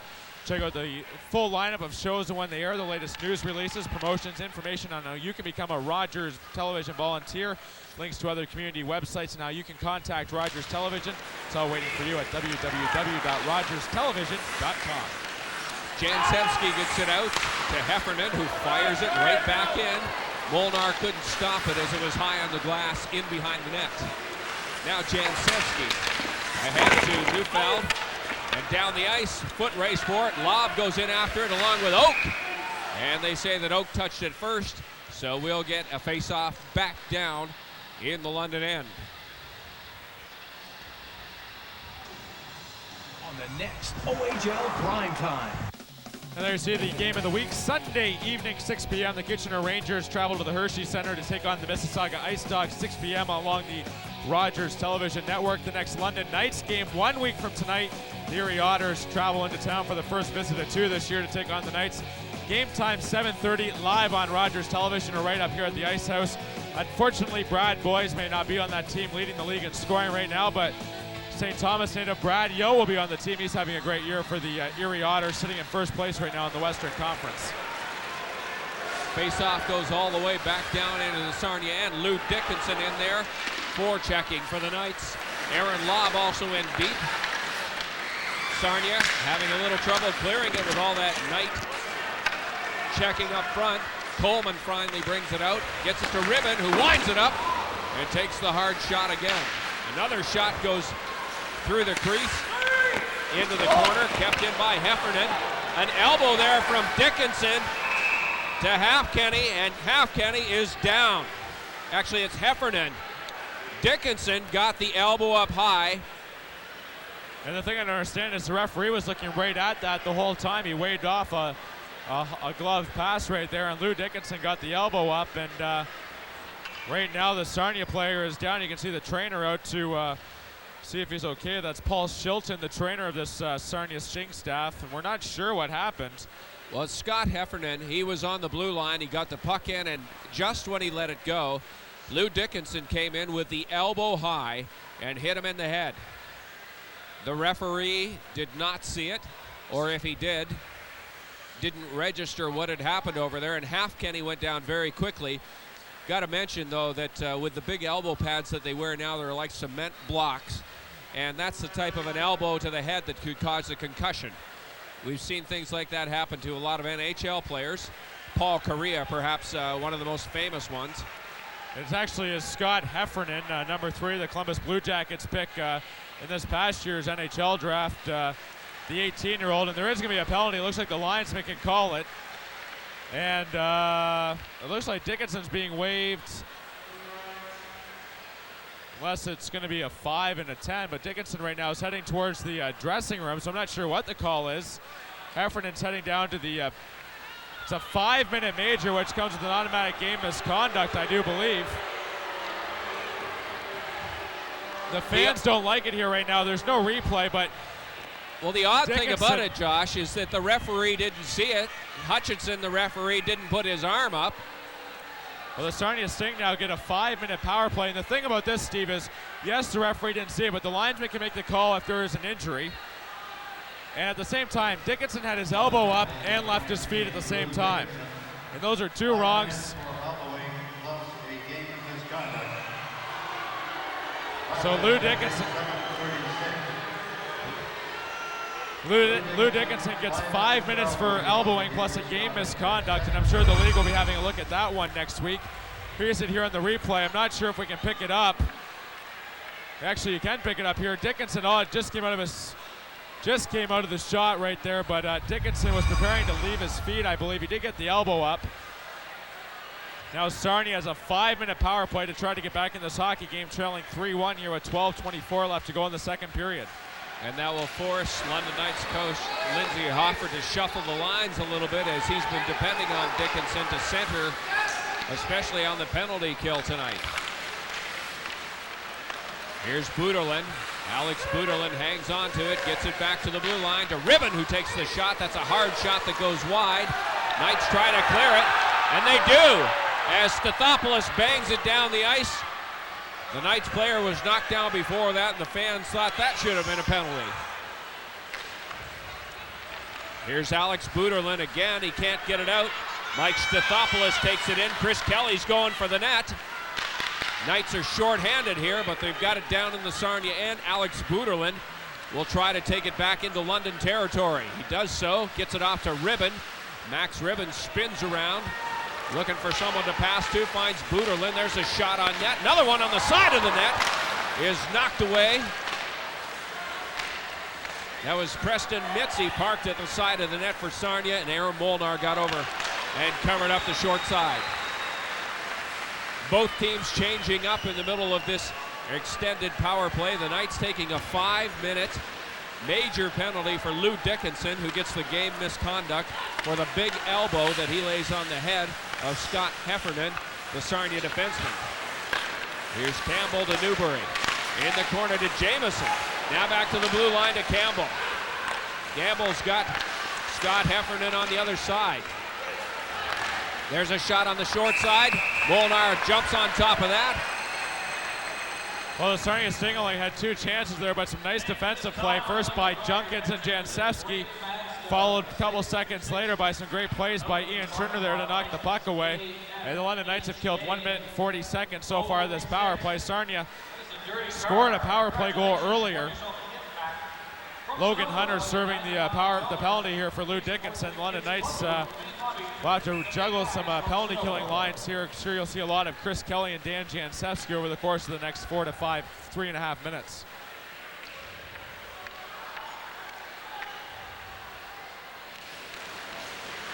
Goes back to the blue line. There's the big shot. Doesn't make it through all that big crowd in front of the goaltender. And the Knights clear it down the ice. 3:10 left in the 5-minute penalty to Lou Dickinson. Scott Heffernan brings it out, passes it ahead to Adam Campbell. He dumps it in. Molnar tries to clear it himself. He does, back to the blue line. Kept in by Campbell. In the corner, Kris Newbury. Out to Dusty Jamieson, his big shot. Doesn't make it through the crowd. Here's Newbury, back to the blue line to Campbell. He winds it up, shoots!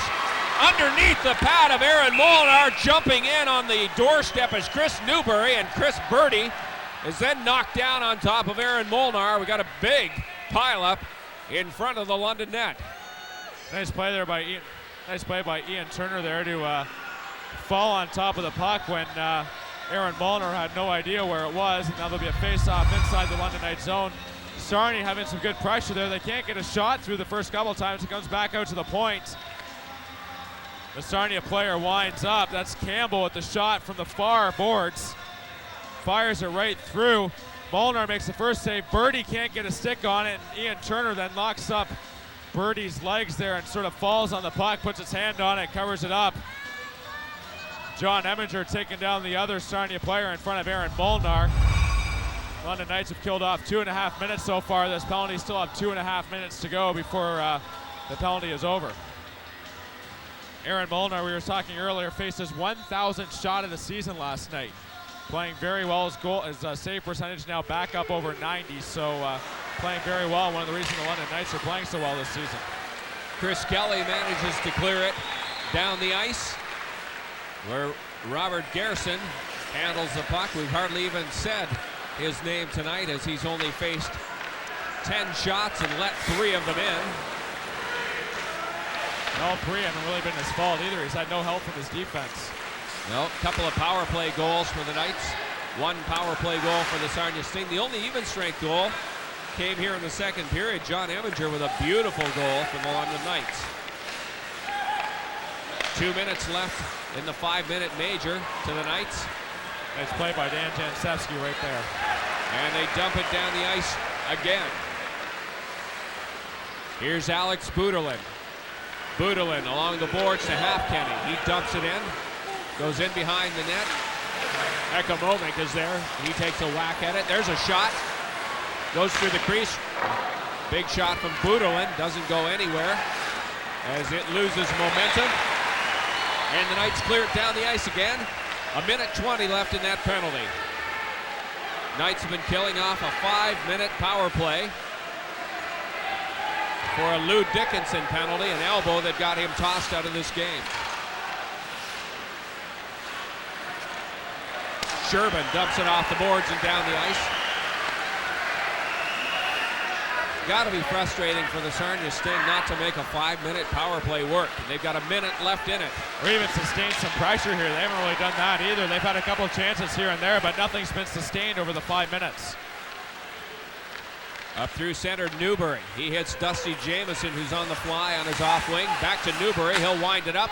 Wide shot as he breaks his stick and then throws it. Newbury goes over and gets a fresh stick and is back into the play. Goes along the boards. Dusty Jamieson couldn't stop it. He's got a couple of Knights watching him in there. Newbury comes in to help out. Now Heffernan fakes a shot. A wide shot that goes behind the net. Daniel Bois is there. He'll try and tie it up against the boards. He does. We get a face-off with 15 seconds left in the 5-minute major to the Knights.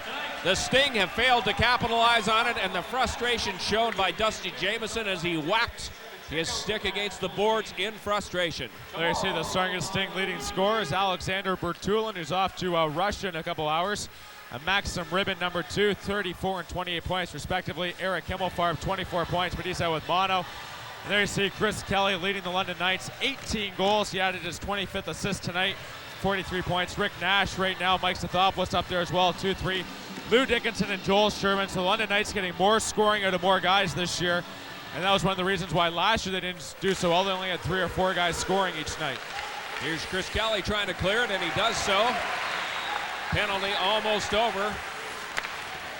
Standing up in the box is Logan Hunter, who served that 5-minute major. Then was given to Lou Dickinson. The penalty is over, and the Knights have killed it off. Logan Hunter comes back into the play as Breckelmans is there. Now here's a 2-on-1 chance. Logan Hunter and Chris Kelly together. They score! It hit the goal post. No, it hit the goal post. And now we've got a huge scramble with Kelly in the middle of it. The goaltender is down. Dan Jansevsky's in there too. Everybody's in there right now. I think everybody thought the puck went in, but it hit the inside of the goal post. And now we've got pushing and shoving. Coleman's trying to go after Bobby Turner. Breckelmans is in there as well. Jansevsky's got a hold of number 14. That's Jason Penner. Logan Hunter's in there as well. Breckelmans and Bobby Turner are talking right now. Well, Logan Hunter's going to go straight back to the box that he just got out of. He spent the 5-minute penalty to Dickinson in there, and now he's going back. Let's take a look here at the 2-on-1. Chris Kelly blocked the shot down to the London Knights zone. You know, it and sure looks Logan like a Hunter goal from this angle. Hit the goal post. If we can slow it down a bit, it came out a little too fast. Let's back it up, see if we can see it. Let's roll forward just a little bit if we can do it here. And I hit the goal post. Hit the goal post. Our producer thought it was in and hit the goal post and did not go in. The way it came back out, it hit the goal post. Well, I just wasted a he shoots, he scores. It certainly looked like it from here. Logan Hunter would never have a better chance to score than the one he had right there. And the Knights have been assessed at least a couple of penalties. There's a couple of Sarnia Sting players in there as well. That all happened right after Chris Kelly went crashing into Garrison. And Logan's not going to get a penalty at all, actually. They overreacted. It looks like it's just going to be Breckelmans and Chris Kelly in the penalty box. Mike Stathopoulos skating over there as well to talk to Kelly.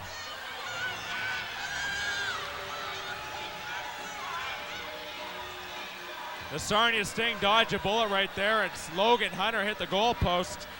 And Rich Brown and the Sarnia Sting, who just had a 5-minute power play but couldn't get a goal scored, now have new life in them there. It could have been 4-1 a few seconds ago. Well, it's a good shot by Logan Hunter. Nice low shot, just where you want it on that kind of play. Well, you know, Steve, you were talking earlier about the fact that the London Knights only have 10 shots on goal. They have to test Garrison. I don't think he's as good as what he's shown in these 3 games. He beat the London Knights here 4-1 there on the Sunday, but London only had 13 shots on goal. They have to try and test him to see if he can make the save. A couple of roughing penalties handed out. Lukovic for Sarnia and Chris Kelly for the Knights. They'll spend a couple of minutes each in the box with 7:02 left to go in the second period. Knights lead this game 3-1. You're watching it on Rogers Television. Now we'll take a look at the Rogers trivia question. Which OHL team holds the OHL record for most ties in one season with no overtime? Hint, Dale McCourt and Al Secourt. Going way back. Yeah. Going way back. That's even before my time. It was way before I was born, that's all I can say. On the offside there, the Sarnia Sting. Talking earlier about the out-of-town scoreboard tonight, the Erie Otters are hosting the Plymouth Whalers, and back-to-back games tonight, 2 games in Erie between those two teams. Be a great series. Number 1 and 2 in the conference right now. Plymouth coming off a big loss Thursday night to Windsor. Jason Spezza had 2 goals and 3 assists last night. 8 goals, 5 assists his last 3 games. Starting to fit in his new surroundings in Windsor. Off the face-off, it's banged down into the London end where Eminger is back for it. Coming in quickly to pick it up, however, Rob Polanic. He spins around, gives it to Alex Buderlin. His nifty move to no benefit as the Knights bring it out over the blue line. Andy Burnham is knocked down football style by Adam Campbell at the blue line. And then Davies just dumps it in on goal. Here's Andy Burnham going in on Campbell, takes it into the boards hard. And there's going to be a penalty coming up to Burnham. And I don't think you can argue this one. Andy Burnham hit Campbell from behind, and now Burnham goes and has a few words for Campbell. But Andy Burnham pushed him into the boards from behind, and the league's trying to crack down on that, so Andy Burnham picks up another penalty. And the Sarnia Sting have a chance to make amends for not scoring on that 5-minute power play a few minutes ago. They're going to call it an interference call, I think. Or is it charging? You can see it here. Well, he had a nice wind-up, too. And then Campbell turned his back, but at the same time, Burnham pushed him right back, face first into the boards. Now the Knights will be forced to kill off 2 minutes to Andy Burnham. Sarnia 1 for 3 on the power play tonight. Rob Polanic scored earlier this period. They're going to call it a charging penalty. Well, Burnham did take off from the Labatt Blues sign at the blue line, so.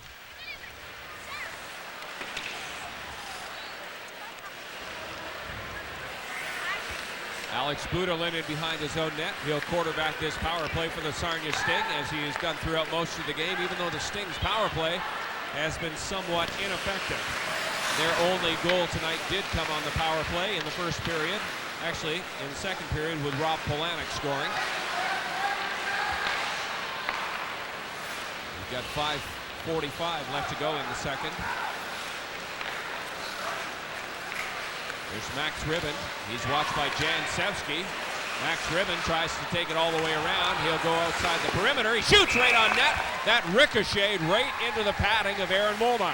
Aaron Molnar in good position once again. That went off a couple players. It went off Bertul, and it went off Brudelin. It went off Polanic as well, and Aaron Molnar was right there to make the save. Save number 24 already for Aaron Molnar. There you see some of the fans. Sarnia's had a couple chances on the power play tonight. They just haven't been able to convert. And that's one of the reasons why they're trailing right now in this hockey game 3-1. They had a 5-minute power play earlier this period, cannot score. That's also a credit to the London Knights penalty killing led by Dan Jansevsky and Chris Kelly. Chris Kelly, of course, sitting in the penalty box right now, and the London Knights would desperately like to have him out there. Preston Mitzi taking this face-off with Mike Stathopoulos. Back to Halfpenny at the blue line. He shoots.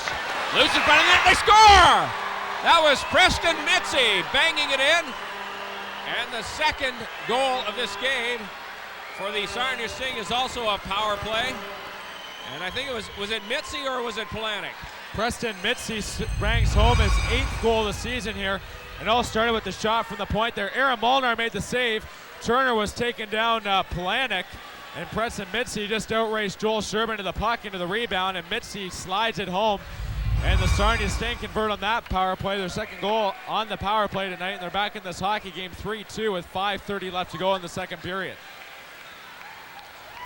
Preston Mitzi picks up his 8th goal of the year. Ian Turner was trying to tie up Rob Polanic. He did a good job of that, but Mitzi just outraced Joel Sherman to make it a 3-2 hockey game. Aaron Molnar cannot be faulted there. He made the initial save, just couldn't get anyone to clear the rebound. 4 of the 5 goals scored here tonight on the power play. It really is the difference in London Knights games this season. It can be the difference for any team. We've seen that throughout the league, throughout the time. Good power play usually helps you win games. If you can kill off penalties, it's even better too. And both teams have struggled tonight killing off the penalties.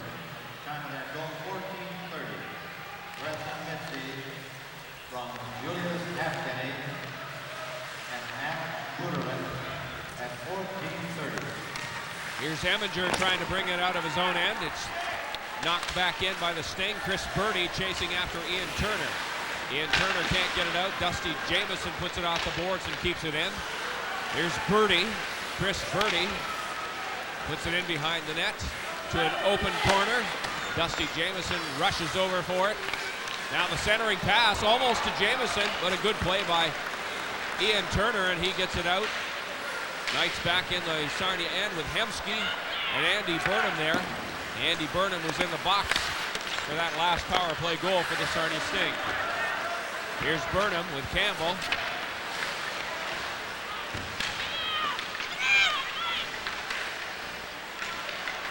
Sarnia failed to get it out over the blue line. Now we got Burnham in the, no, it's Mike Clark. Big Mike Clark has got it wound up there with Jason Penner. Big Mike Clark, 6'5" for the London Knights, along with Jason Penner, a couple of big customers, and they're duking it out, and the linesmen are going to let them go. Well, it's mostly a wrestling match right now. Not sure what started this one. They were all battling for the puck right there. The puck came free, and Penner and Clark decide to go for a little round here. Now they've got the hands free now. Two big boys going out here. Now Clark lands a couple. And that'll do it for that one.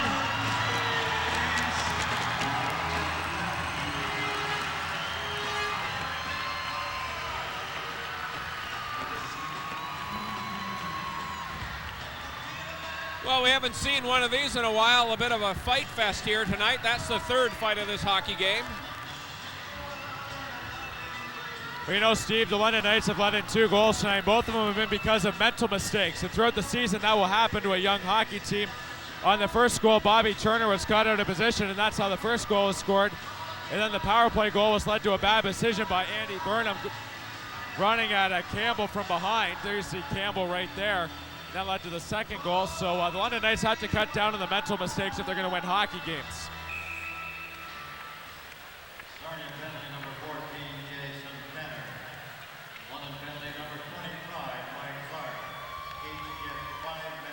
Actually, Steve, just while we have a second here, on Wednesday, December 20th, the Knights host the Kitchener Rangers at the Ice House, and it's Rogers night with the London Knights. Come out to the Ice House for great giveaways and a chance to win great prizes from Rogers AT&T Wireless, Rogers Digital Choice TV, and Rogers Video. We'll see you at the Ice House December 20th for Rogers night with the London Knights, and that's the last game before the Christmas holidays. Yeah, the Wednesday just before Christmas. Come on out and join us. All the crew from Rogers TV will be out here, and I happen to know that some of those giveaways will be absolutely perfect for and children. Santa Claus will be here too. Yep. Knights are in the Sarnia end with 4 minutes left to go in the second period. Knights are ahead 3-2 in this game. It's been a rough game. Now Tyler Coleman takes it in. He gets around the defender. Bobby Turner gets a shot. Big rebound comes out, but flying into the net is Reg Thomas, who's dragged down by Jansevsky, and we'll get a face-off in the London end. Well, Reg Thomas went to the net there. Aaron Molnar made the save, and Dan Jansevsky did the right thing, tying up his man and threw him into the net there. You see Rob Planek, the Sarnia Sting captain and goal scorer tonight, scored the first goal in the power play. Here you see a replay of Dan Jansevsky here. Coleman just sort of fires it towards the net. Aaron Molnar in great position to make the save. Thomas going for the puck. Jansevsky threw him into the net to make sure he didn't have a chance at the puck. Now we'll have a face-off in the London Knights zone with 3:46 left in the second period. It's been the Sarnia Sting show. London Knights have 5 shots on goal and one goal. Sarnia with 2 goals this period. 15 shots on goal, and they've really been outplaying the London Knights, but cannot seem to find a way to stop the London Knights power play, which is 2 for 4 tonight. There's Campbell with a shot that goes wide from the blue line. Knights head down to the other end. That's Burnham taking it in. It's knocked off his stick and out through center. Newbury can't get to it in time. And the Knights shoot it down again. Andy Burnham is dragged by Campbell. Fans wanted a penalty on that play, but they're not the ones with the whistle. Now for a tee up to our second intermission, let's go down and talk to Brent Pale. Thanks a lot, Steve. Coming up in the second intermission, I'll be talking Sarnia Sting with Dave Verority of the Sarnia Observer, plus Josh Pringle with Around the OHL, the play of the period, and in this intermission, we'll have the profile of #1 prospect Jason Spezza. All that coming up right at the end of this period. Back upstairs, guys. Shots on net 27-12 in favor of the Sarnia Sting, but the shot clock does not determine the outcome of a hockey game, as we saw last night in Brampton with the London Knights. Badly outshot, winning the game. Here they are in the lead again, with the shot clock looking like it should be the other way. There's another shot, and Aaron Molnar manages to get the big trapper over top of that. And we'll get a face-off in the London end. We get some more discussion here with Campbell. Andy Burnham is in the middle of it. Andy Burnham just dying to do something, and I think Hutchison is going to call a penalty against Burnham. Hutchinson putting up with nothing from anybody tonight. Andy Burnham went looking for Campbell, and that all started. Now Burnham gets a 10-minute misconduct from the referee Hutchison.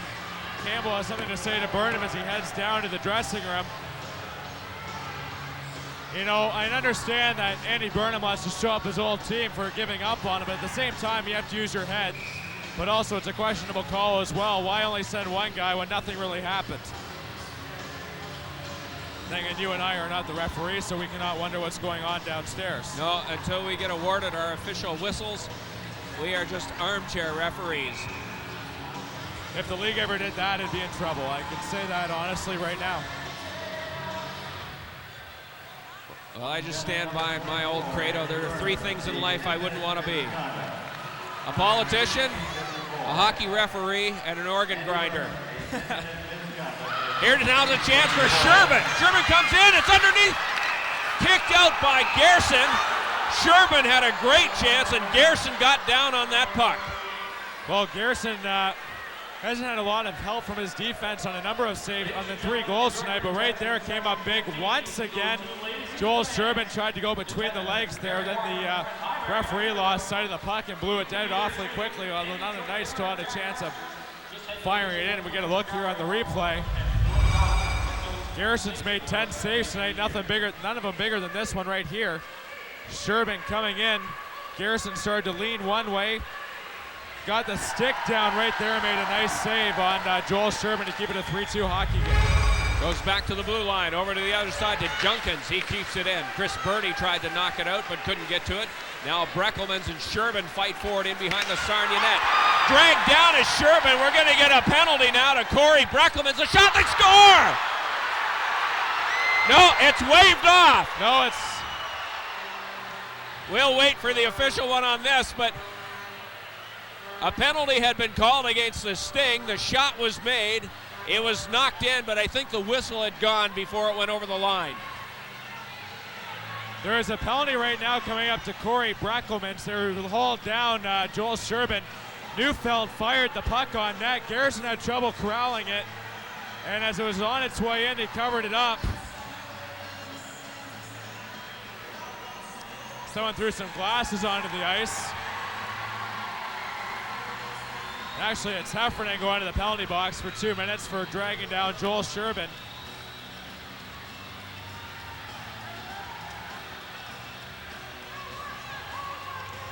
London Knights will go back on the power play, 2 for 4 tonight.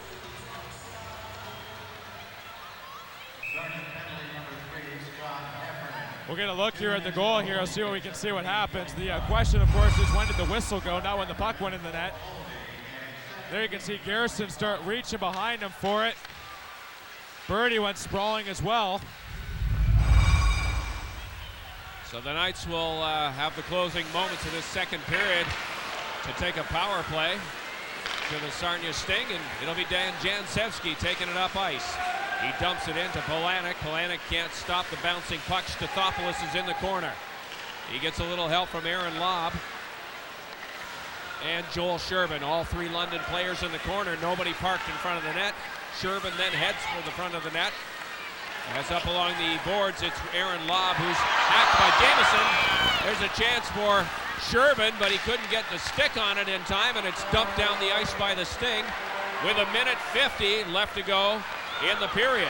Here's Stathopoulos with a chance. He catches him on the break, and she scores! That all started with Aaron Molnar firing it up the ice when the Sarnia Sting were on a line change. Mike Stathopoulos picked it up and went in and put in a highlight reel goal.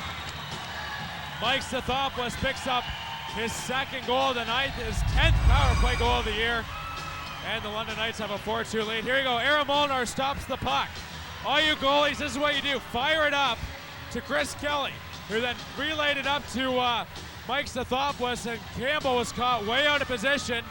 Stathopoulos goes around him while getting dragged down, put it up and over the shoulder of Robert Garrison. And it's 4-2 London. They thought they scored a minute ago. Well, they score this time.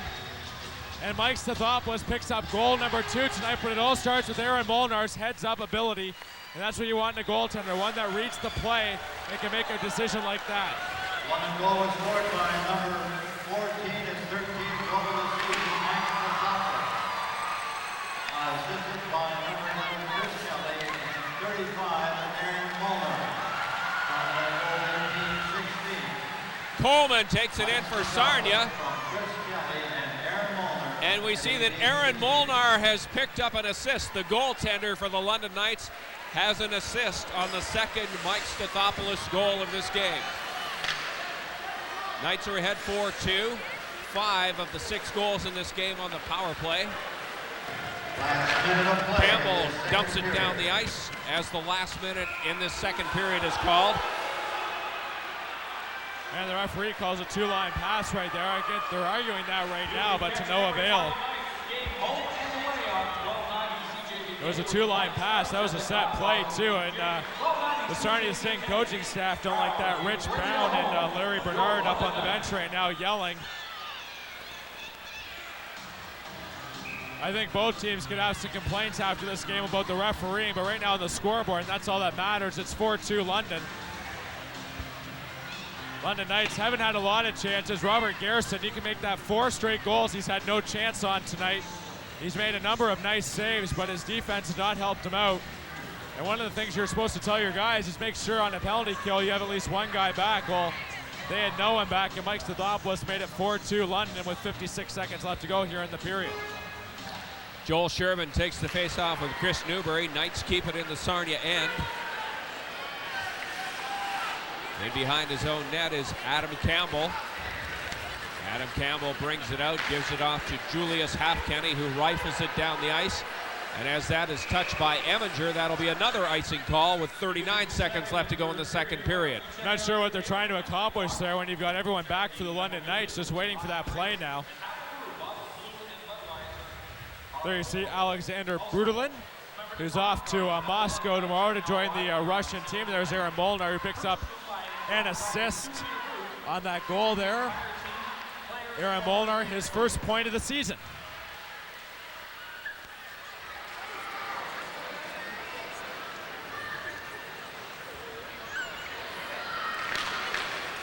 Faceoff goes back to Jansevsky. Here's Dan Jansevsky. He'll take it in front of the net. Nobody on the doorstep for the Knights. A shot, though, that goes wide. Out through center. Eminger's there. He's hit by Buderlin. Eminger and Buderlin rough it up a little bit after the play. Chris Kelly's in the corner, watched by Halfkenny. Kept in at the blue line by Eminger. He's hit by Buderlin, and Buderlin's the one who falls down.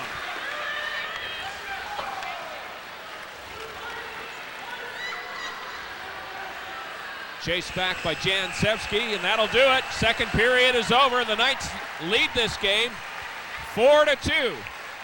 And we've had a fair bit of activity in the second period. The scoring in the second came from Mitzi and Polanic of the Sarnia Sting. Eminger for the London Knights, and Mike Stathopoulos got his second of the game. Well, the power play, once again, the big story in the second period. Sarnia scoring twice in the power play to get back into it.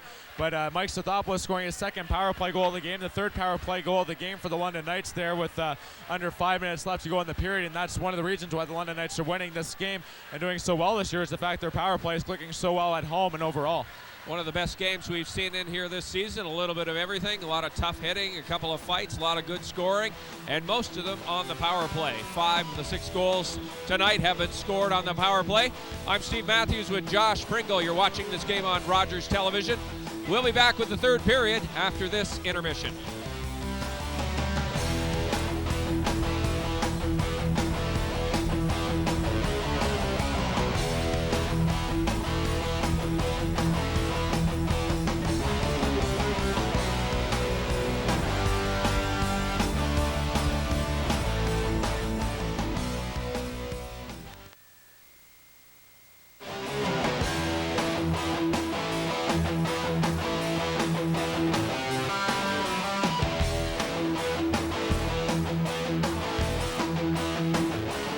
And we're back here, second intermission. Knights leading the Sarnia Sting 4-2 after 2 periods of play. I'm with Dave Brody of the Sarnia Observer. And Dave, so far through this game, 4-2 for the Knights. It looks like the Sting struggling except for their power plays. Well, I'm surprised that the Sting are giving the London Knights so many power play opportunities because, you know, the Knights have one of the best power plays in the league, and I know they talked about it on the way down, saying, hey, you can't give the Knights a lot of opportunities on the power play. They turn around and give them 2 in the first period. It's 2-0, and as much as Sarnia's tried to stay in the game, you know, the London Knights deserve to be ahead by a couple of goals. You covered the Sarnia Sting all season. They're 11-14 coming into tonight's game, 4th place in the West Division. Is that where you predicted them before this season started, or do you expect them to be a lot higher? No, I think I'm a little disappointed. I think most fans in Sarnia are disappointed. This was a team that came in with a lot of veterans and were supposed to be able to score goals, and they haven't been able to do that, and their defense has not been what they thought it would be. They also went with have gone with a rookie goalie here for 2 months. Andrew Sim, who was the top rookie goalie in the league last year, isn't even with the team anymore, and he was a disappointment. And so far, Sarnia struggled defensively in their back end, and when you don't score a lot of goals and you give up a lot of goals, it's not the right recipe for wins. It generally turns into a lot of losses. 2 17-year-old goaltenders on this Sarnia team. Corey Campbell was out there for a trade a couple of weeks ago, just got a 5th-round pick for him, the Guelph Storm. Why did Sarnia not go after Corey Campbell with just 2 17-year-old goaltenders? We were all wondering that. Well, some of us are wondering that too. We asked about it, and General Manager Terry Dorn said he inquired, but he said he couldn't make a deal. You're right. When Guelph only gives up a 5th-round draft pick, Corey Campbell was a pretty good goalie for the Belleville Bulls. Maybe he had some personal problems there, but you know, you get a new life, you get in a new city, and I think Corey Campbell's going to help the Guelph Storm. Corey Campbell definitely hurt the London Knights a couple years ago on their run for the Memorial Cup here. He played fantastic as a rookie in that series. Sarnia sits 8th in the conference right now with 25 points, only ahead of a couple of teams. Where do you see them as this season panning out going into the Christmas break and afterwards? Do you see them moving up or maybe even sliding out of that 8th spot? Well, I think they can slide up only if they add a couple of players. They obviously need a goalie, a veteran goaltender. And that's not saying Robert Gearson has played bad this year. It's the fact that in this league you need 2 goaltenders if you're going to survive.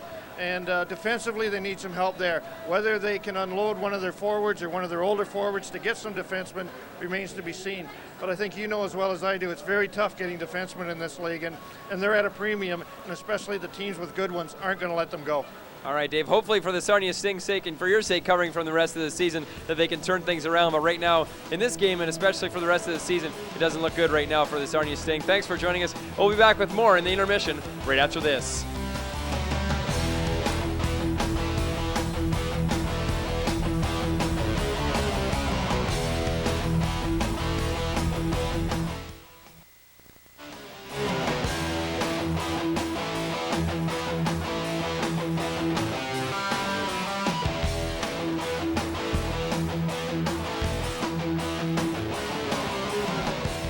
And we're back here in the second intermission. Knights lead the Sarnia Sting 4-2.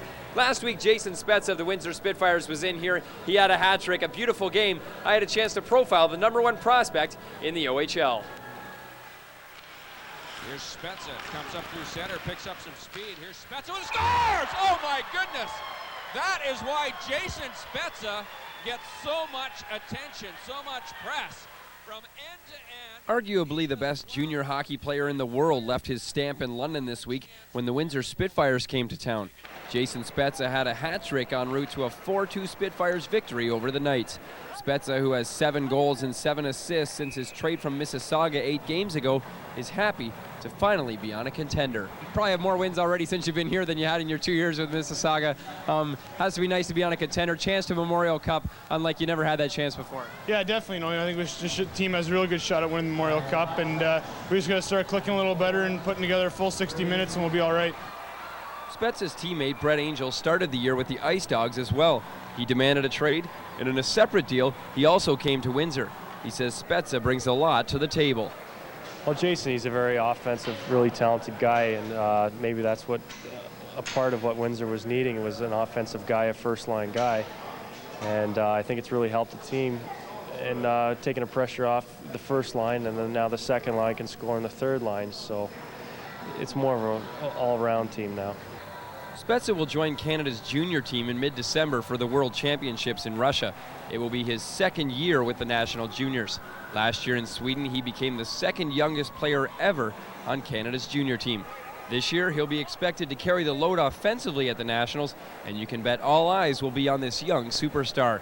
Everywhere he goes, he's turning the heads of fans, scouts, and the media. He's one of the best passers, and it's amazing for a 17-year-old that I've seen. He made a pass a couple of weeks ago, I think his second game at the hockey club in Brampton, and I think I described it as a Mario Lemieux type pass. I mean, 2 or 3 guys on him, he's stick-handled in a phone booth. Next thing you know, it's on Robin Boucher's stick. And I think that his line mates, he's been playing lately with Steve Ott and Stephen Hildebrand. Keep your stick on the ice, be ready. It looks like he's tied up, 3 guys are on him, and the pass is there, and it's right on the mark. He's a marvelous passer. His ticket sales have gone I've skyrocketed way up right now, and the barn's rocking again. I think we got a couple of marketable players, Timmy Gleason as well, Steve Ott, and Jason Spezza. All the guys want to come out and see that. The Windsor Spitfires fan base has increased by over 1,500 fans a game since the acquisition of Jason Spezza. So thanks to this young superstar, Windsor is once again becoming a hockey town. With the Windsor Spitfires in London, I'm Brent Pale for OHL This Week. And we'll be back with more, including around the OHL in the second intermission, right after this.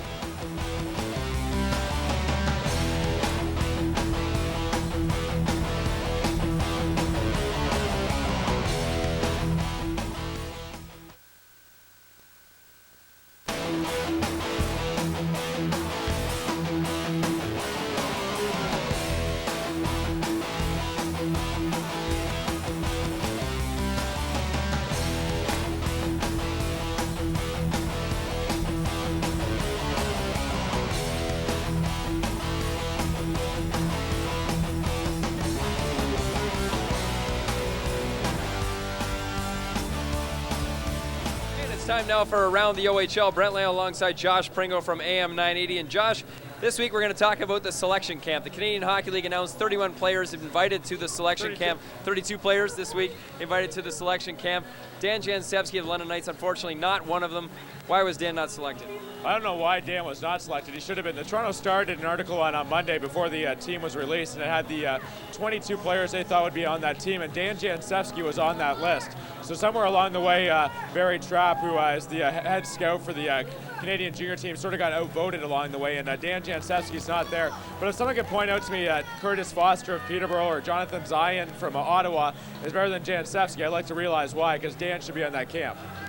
Start with the goaltenders in the selection camp.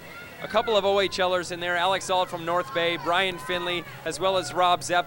Do you see either of those 3 guys possibly making this team? Pascal Leclerc and Maxime Moulette, both fantastic goalies from the Quebec League. It'll be tough for any of those OHL guys to crack that lineup. Well, usually they only take 4 goaltenders to the World Junior Camp. This year they couldn't decide, so they decided to take 5. Brian Finley was the backup last year to Maxime Moulette, so he may go back this year because he's the backup, but Rob Zepp has better numbers this year. It's going to be hard. You never know. It could be Pascal Leclerc and Maxime Moulette are the 2 goaltenders for the Canadian team. Leclerc, of course, one of the top-rated prospects for the upcoming NHL draft as well, too. Looking at defense, Jansevsky not on that list. Jonathan Zion leads the defensemen in the OHL in points. A couple of other star players as well, too. Curtis Foster and a bunch of other defensemen on that team. But, again, Dan Jansevsky not there. It seems unbelievable. John Erskine was invited last year to that team and didn't make it, unfortunately. And Jansevsky pretty much the exact same player, and this year he's not there. Well, they said last year Erskine didn't make the team because he was too slow, but he was catching guys on breakaways. And if you're catching guys on breakaways, no matter who you are, that's pretty good defenseman.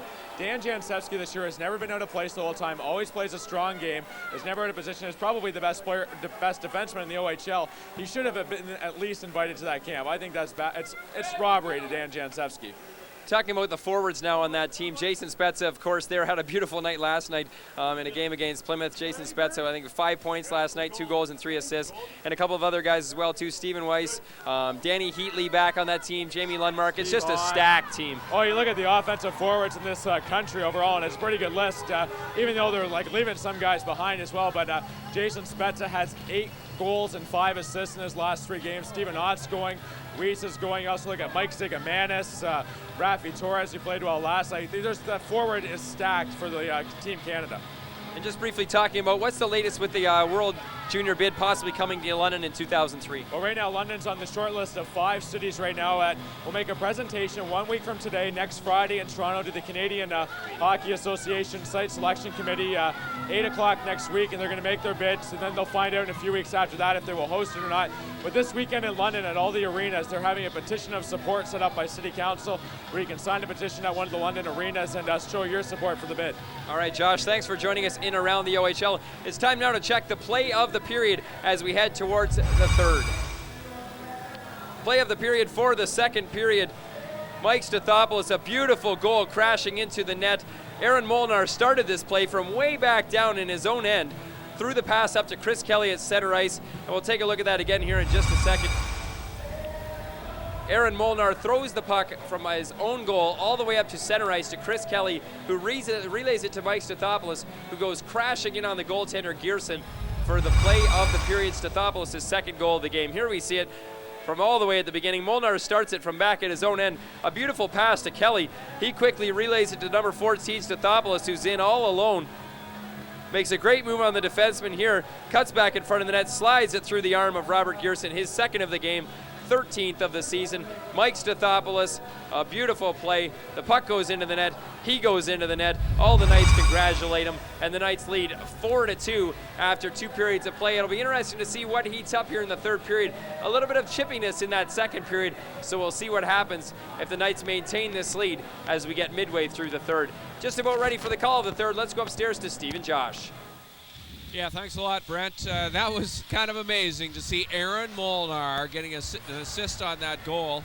I don't think we've seen that this year. Did you check the stat sheet? I don't think Molnar has an assist this year. That's the first assist for Aaron Molnar this year, and you look at it too, and the goaltending coach for London was saying that's the only time you make that play when you look at half the ice and there's no Sarnia Sting on that side of the ice. That's where you can make the pass that far up. If there's a Sarnia Sting guy anywhere near there, you don't make the pass. You wait for your defenseman to come back. Getting set here to start the third period between the Knights and the Sting. London ahead 4-2 in this hockey game. The Knights have lost Lou Dickinson, who was given a 5-minute major for elbowing and then tossed out of the game. There's a long pass, touched by Campbell. No icing on the play, but the net is off the moorings as it's knocked off in behind Robert Gearson. And we'll get a face-off in the Sarnia end. Let's quickly check the out-of-town OHL scoreboard today. 9 other games around the OHL tonight. This one makes 10, all 20 teams playing tonight. Barrie leads Windsor 1-0. Erie leads Plymouth 4-3. Guelph leads Oshawa 4-0. Belleville's and Kingston, they have a 2-0 lead. Brampton is losing to Kitchener 3-1. North Bay's up 2-1 on Mississauga. Ottawa's leading Peterborough 4-2. Sudbury's leading Sault Ste. Marie 4-1. And no report yet out of St. Mike's, where Owen Sound is visiting the majors this evening. Shot back into the Sarnia end by Chris Kelly. In behind his own net, picking up some speed. Julius Halfkenny hits his own blue line, passes to Polanic. He can't handle it. They go in after it. It's touched by Polanic first, so no icing on the call. In the corner to Buderlin. He's taken off the puck. Centering pass picked off by Hemsky. He gets it up through center. And they're going to call a high stick. Well, the London Knights find themselves 19 minutes away from their second straight win after losing 3 straight. The power play is what got them here tonight. 3 power play goals. Mike Stathopoulos has 2 goals. Dan Jancevski has 2 assists. Chris Kelly has 2 assists. It's been a team effort tonight so far for the London Knights.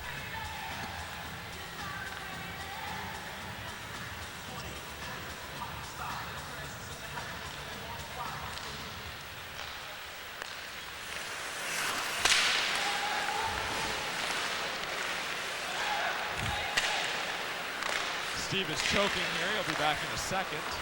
You okay? Yeah, I just choked on my bottle of water. I've got a bit of a cold tonight, so I've been drinking a lot of water. And that one went down the wrong way. A little bit of pushing and shoving in front of the net between Lukovic, the London native on the Sarnia Sting team, and Jason Davies, another London native. Battling in front of Garrison in the Sarnia Sting net. Garrison hasn't been that busy tonight, just 15 London shots on goal. 4 goals, though. None of the 4 goals can be blamed on Garrison, who's played very well so far this year for the Sarnia Sting. It's a young goaltending tandem, as we were talking about earlier. 2 17-year-olds trying to lead this team into the playoffs, and Garrison has actually just turned 17. So there's a youth movement on the rise there in Sarnia. Some people wondering if they're going to go after a solid veteran goaltender. Here we got a fight. It's Davies in there. Davies going at it with, looks like Jeff Lukovic. And that was a short-lived fight as the linesman Rob Perrier and Joe Celestin jumped in quickly. But as soon as the puck was dropped, they were into it, so that fight was arranged. The 2 London natives going toe-to-toe right there, and they'll both now sit for 5 minutes. They have a few words for each other in the penalty box. Chirping at each other over top of the timekeeper and the official scorer. Jason Davies had a big goal last night in that win in Brampton. He scored on a beautiful pass from Peter Hemsky to tie the game at 2 before the Knights won. So Jason Davies, a good pickup there from the Barrie Colts earlier this season. And for those people who think that fighting is probably not the right thing to do, I don't know whether you caught that, but Jason Davies had a big grin on his face in the box. Folks, these guys like this stuff, okay?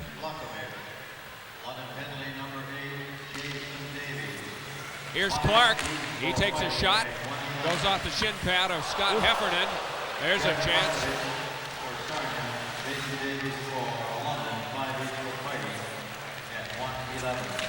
There's Heffernan up through center, gets it to Mitzi. He can't go anywhere with it. He's chased down by Logan Hunter. He has to go in behind his own net as he's hooked by Logan Hunter, gives it off to Heffernan. And then it's rifled all the way down the ice by Andrew Oak.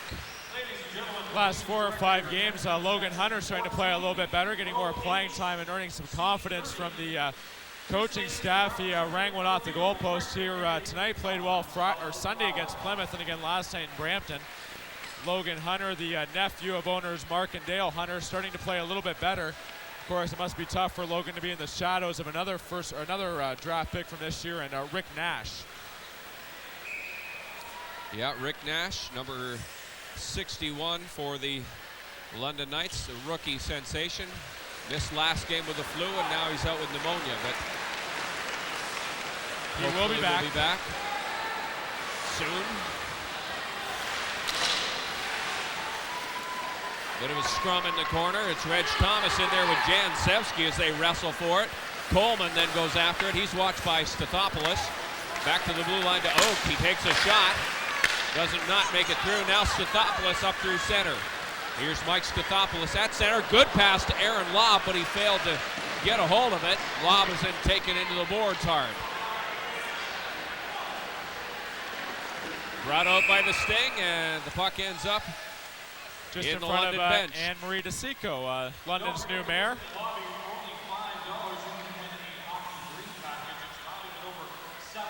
See, Steve, when you're the mayor of London, you get the primo seats right behind the bench, not us who have to sit up here in the press box. Well, I think we're stuck here because you're not going to be the mayor, and neither am I. No, I don't see that ever happening. So I don't even think you could be Mayor McCheese. Maybe the mayor of Looney Town, but you have to wait and see about that.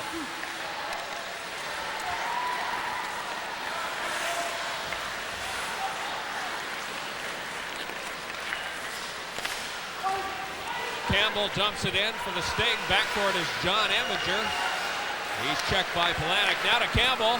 There's a shot, another one that goes wide as Polanic took a swat at the rebound. Now in front of the net, it's knocked off the moorings. Polanic was right in the crease along with Eminger. And I think we're going to see a penalty coming up to John Eminger. They're saying the net was knocked off, and I don't think there's going to be a penalty right now. Planek had a stick up in the face of John Eminger, but nothing's going to come of that. And there you see assistant captain on the Sarnia Sting team, number 20, Adam Campbell, who's been in the center of a little bit of rough stuff tonight. Andy Burnham still serving his 10-minute misconduct, sitting over there in the Knights penalty box.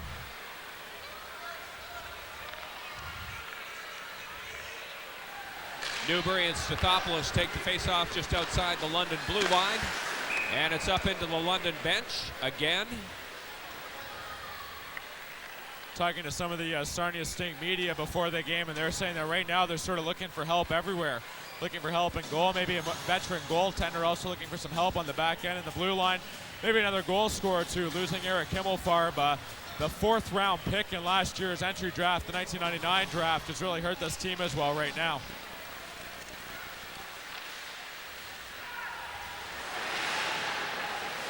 Here's Palanik running into Ian Turner, centering pass to Newbury, shot on net. There's another one that goes to the side with a rebound. Budolin had a great chance there, but just put it up and over the crossbar. Aaron Molnar was down and out. Kelly and Breckelman's fight for it in the corner. Stathopoulos comes in to help out. Mike Stathopoulos' pass goes back to the blue line. Chris Kelly is dumped in behind the play. All of a sudden, we're seeing the rough stuff again. Now here's a chance as the Knights are changing up. Max Ribbon came in with the puck and then overskated it. It's dumped back towards the Sarnia goaltender. Matt Junkins gets it off the boards. Now Ribbon goes after it. He's dragged down. And Logan Hunter takes it off the glass to Bois. Bois at center, stopped by Halfkenny. The puck is dumped in. Scott Heffernan clears it along the boards and down the ice. It goes back to Matt Junkins. Junkins over to Jansewski. He puts it ahead to center.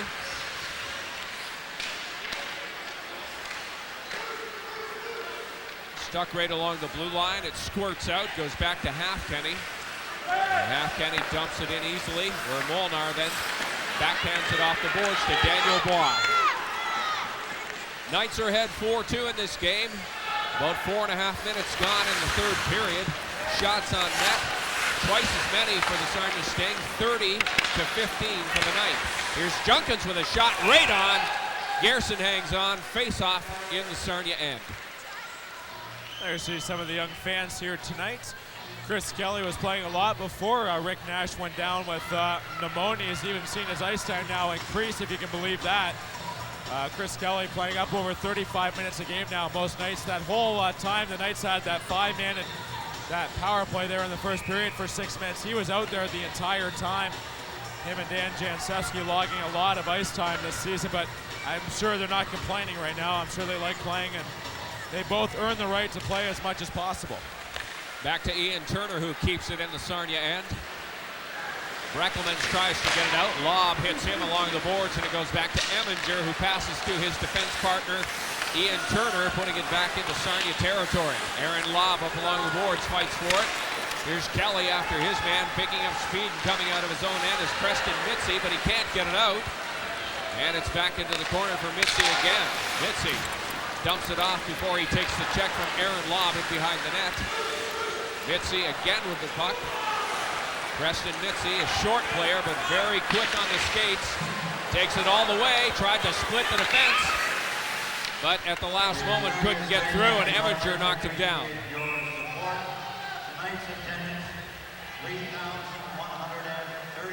3,137 fans here, and another disappointing crowd at the Ice House tonight. I'm sure the snow outside had something to do with that. But disappointing? I'm disappointed with that. Don't you think that more fans should be out here supporting this team? Yeah, it's not a bad crowd for a Friday night before Christmas. Well, what's the point of building a new arena if no one's going to come to this place? I don't think the fans in this city deserve this team. This team is playing too well for them to come out and support them. I don't know what these guys have to do. Go undefeated? That's the only way fans in this city are going to come and support this team. Yeah, well. And that's a shame, too, because this team is probably playing a lot better than the team that played last year. And they're playing better now than they were at the start of the year, and still fans see fit not to show up.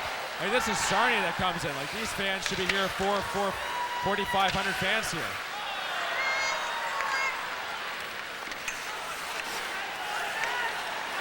It's along the boards to Polanic. Halfkenny takes a shot. It's way wide. Now to Campbell on the other side. He keeps it in. In the corner to Buderlin. Buderlin spins around. He's going to try and take it in front himself. Has it poked away. There's Stathopoulos. And he dumps it down the ice.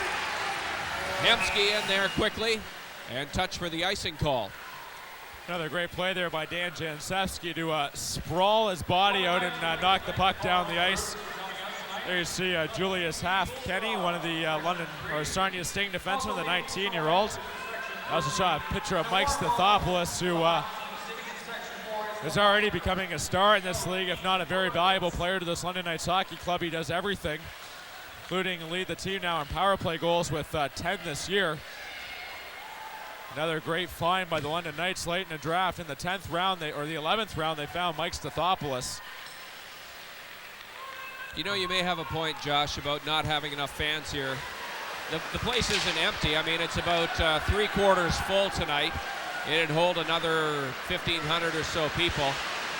But considering the population base of this area, they should be filling this barn for every game. Like they do down in Sarnia. There's probably about 500,000 fans within a 40-minute drive of the ice house. There's no reason why this place shouldn't have 4,000 here a night. Okay, point taken. Good argument. Fans will drive anywhere to go see the Leafs and Wings, but they're not going to stay in their own city to watch a team that's playing really well right now. And it's only going to get better the longer this team goes. I'm sure the Sarnia Sting right now and Rich Brown, the head coach, are sitting over there on the bench wondering what they have to do to win against the London Knights.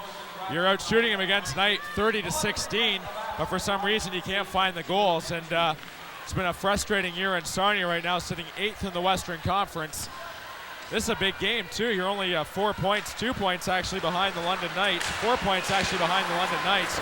They win this game, it's 2. They lose, all of a sudden it's 6 points. It's a big 4-point swing in the standings with this game tonight. There's Breckelmans with a shot that's blocked by Neufeld. Nice play by Neufeld on his own blue line. Here's Mike Clark. The Knights defenseman, he's going to do a little rushing here as he gets through center and bounces it off the boards in behind the net. Lob collides with Halfkenny in the corner. There's Lob and Halfkenny checking in behind the play. Bertie gets it ahead to Jamieson, but it's intercepted by Dan Jancevski and sent the other way. Just over 7 minutes gone in the third period. The Knights are ahead 4-2 in this game against the Sarnia Sting. Here's a chance for Joel Sherman as he stops and waits for his teammates to get outside. Daniel Bois takes a shot as he's being checked to the ground, to the ice. John Eminger then shoots it down into Sarnia territory. There's Turner hitting Coleman at center. Goes back to Bois. He gets it out to center to Kelly. Kelly then back to Eminger. John Eminger hits the blue line, dumps it in, and a fresh line come out from the London Knights.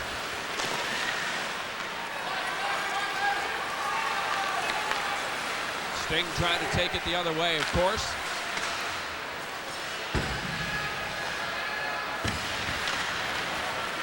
Sting pretty much pinned in their own end, having a terrible time getting out. As Peter Hemsky comes in and strips it away. Now Newbury puts it in. It'll be offside, delayed offside as Max Ribbon was in. He gets out.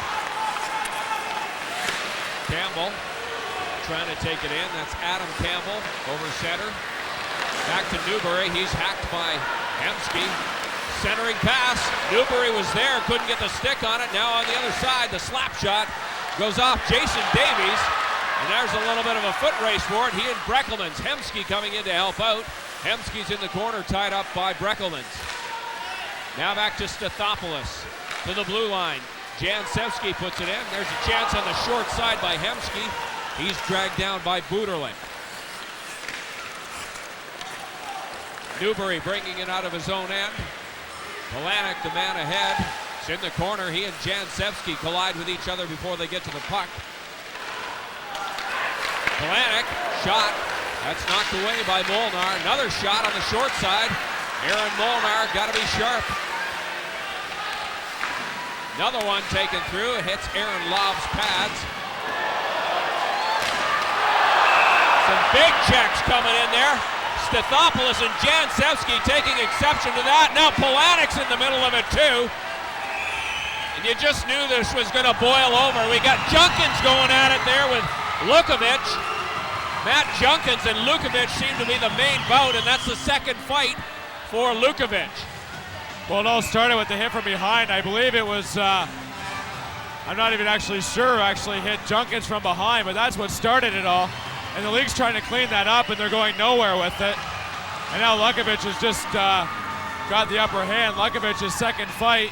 Planek now in there with Jancevski. Now Newbury throws something up into the crowd, and we're going to have a bit more pushing and shoving.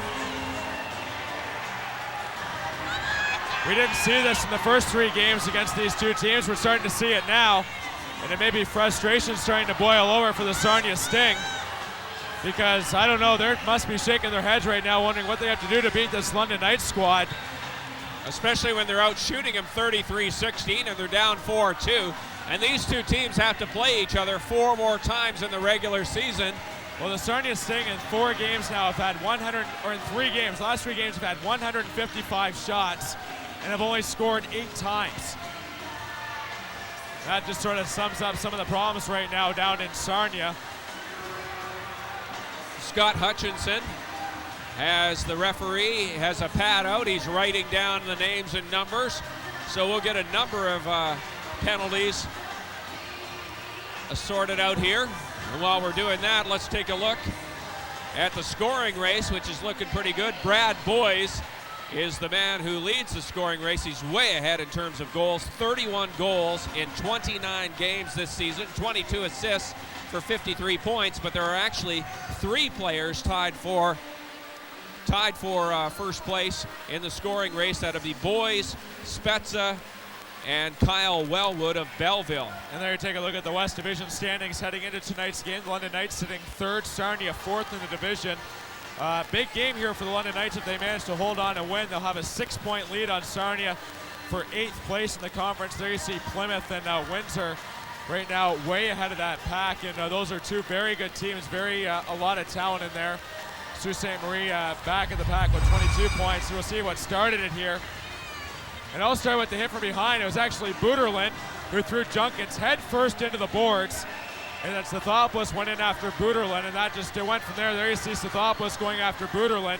And the league really has to crack down on that. That's the stuff that can end a guy's career.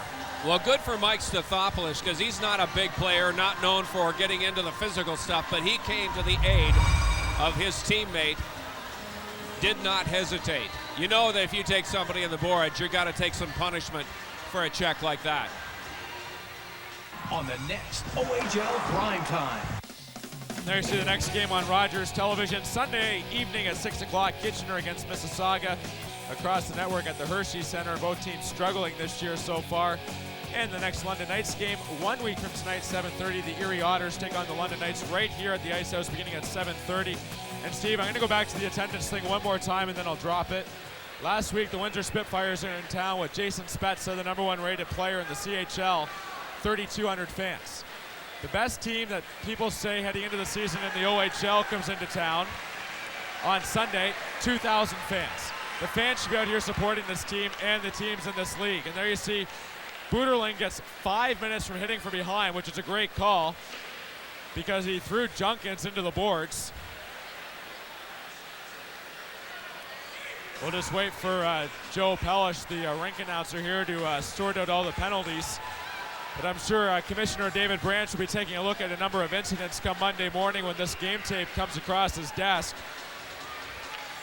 You had a hit by number 17, Kris Newbury on Boyes, or on Bois in the first period. Number 15, Alex Buterlin. 5 minutes for checking from behind, plus a game misconduct.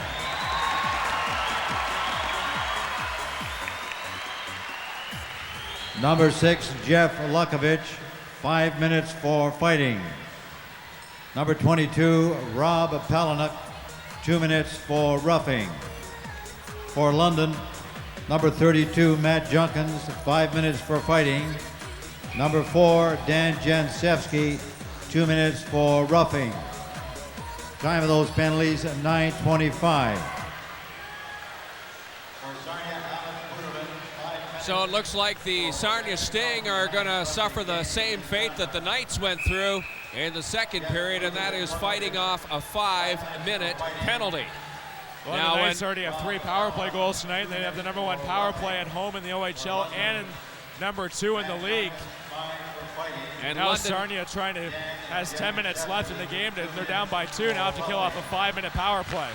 And London managed to fight off that 5-minute power play that they suffered through in the second period. Let's see what Sarnia can do, as they're a man short for the next 5, as we're in the final half of the third period with the Knights ahead 4-2 in this game. It's in behind the net. They try to clear it, can't do it. There's Kelly on the point. Lob gets it around to Stathopoulos. Mike Stathopoulos, who didn't take a penalty in that scrum that ended up with all the penalties, and he was the first man in to defend his fellow teammate. Breckelmans then clears it off the boards, back to Turner. Sting can't get it out. Lob watched by Breckelmans in the corner. Got Ian Turner and Chris Kelly on the point for the Knights, along with Stathopoulos in front of the net, and Sherbin and Lob on the wings.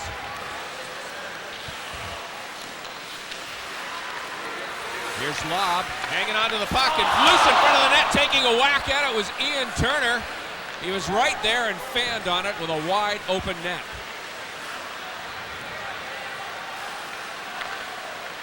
Ahead to Daniel Bois. He's over the blue line with Aaron Lob. Stops. And it's cleared by Adam Campbell all the way back into the London end. Here's Penner chasing Ian Turner. Cycles it back to Chris Kelly, who gives it to Jason Davies. Jason Davies up through center for the Knights. He gets across the line, and it's banged back out into the London end. 9 minutes left to go in the third period. The Knights ahead 4-2 in this game. And the Knights on a power play as the Sarnia Sting have a 5-minute major. There's Sherbin with a shot. The goaltender knocked out. It's underneath him. And there's going to be a penalty to Logan Hunter as he ran into Gerson, the goaltender. Well, Logan Hunter was going to the net there looking for a rebound or anything and ran right into Garrison. You can see it right here. Just sort of takes a little shot, knocks him down. No one was around to knock him into Garrison. And referee Hutchison had no choice but to make the call. But Steve, this is the London Knights power play unit right now that's been patched together when you have Dan Jansevsky sitting in the penalty box, Lou Dickinson sitting in street clothes up in the stands after getting kicked out in the first and the second period with that 5-minute major in a game misconduct. And your second highest goal scorer sitting at home in Brampton right now, who are recovering from pneumonia. The London Knights so far 3 for 5 in the power play tonight. Now this is their 6th opportunity. Looking to drill the final nail in the Sarnia Sting coffin tonight, even though they will now play 4 aside for the next 2 minutes. Here's a chance for Sherbin. That one went through and came out the other side as Garrison wasn't quite sure where it went. He just got lucky. Eminger from in behind his own net. John Eminger picking up some speed. Hits center and dumps it in. Knights in a very defensive mode right now as they lead this game 4-2. It's 4-on-4 hockey right now. But the Knights will go back on the power play. That is if nothing else happens after Logan Hunter gets back on the ice. They'll have about an extra minute in the power play from that 5-minute major. Ian Turner and John Eminger volley it back and forth on defense, dump it in.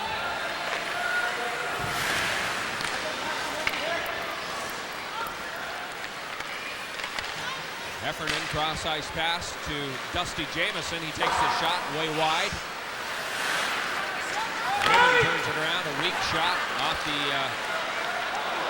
skate of Chris Kelly. Chris Kelly in for it with Gerson way out of the net. He clears it around on the boards. And Heffernan hits center with some speed. Mitzi comes in to help him. And a weak shot is directed into the corner.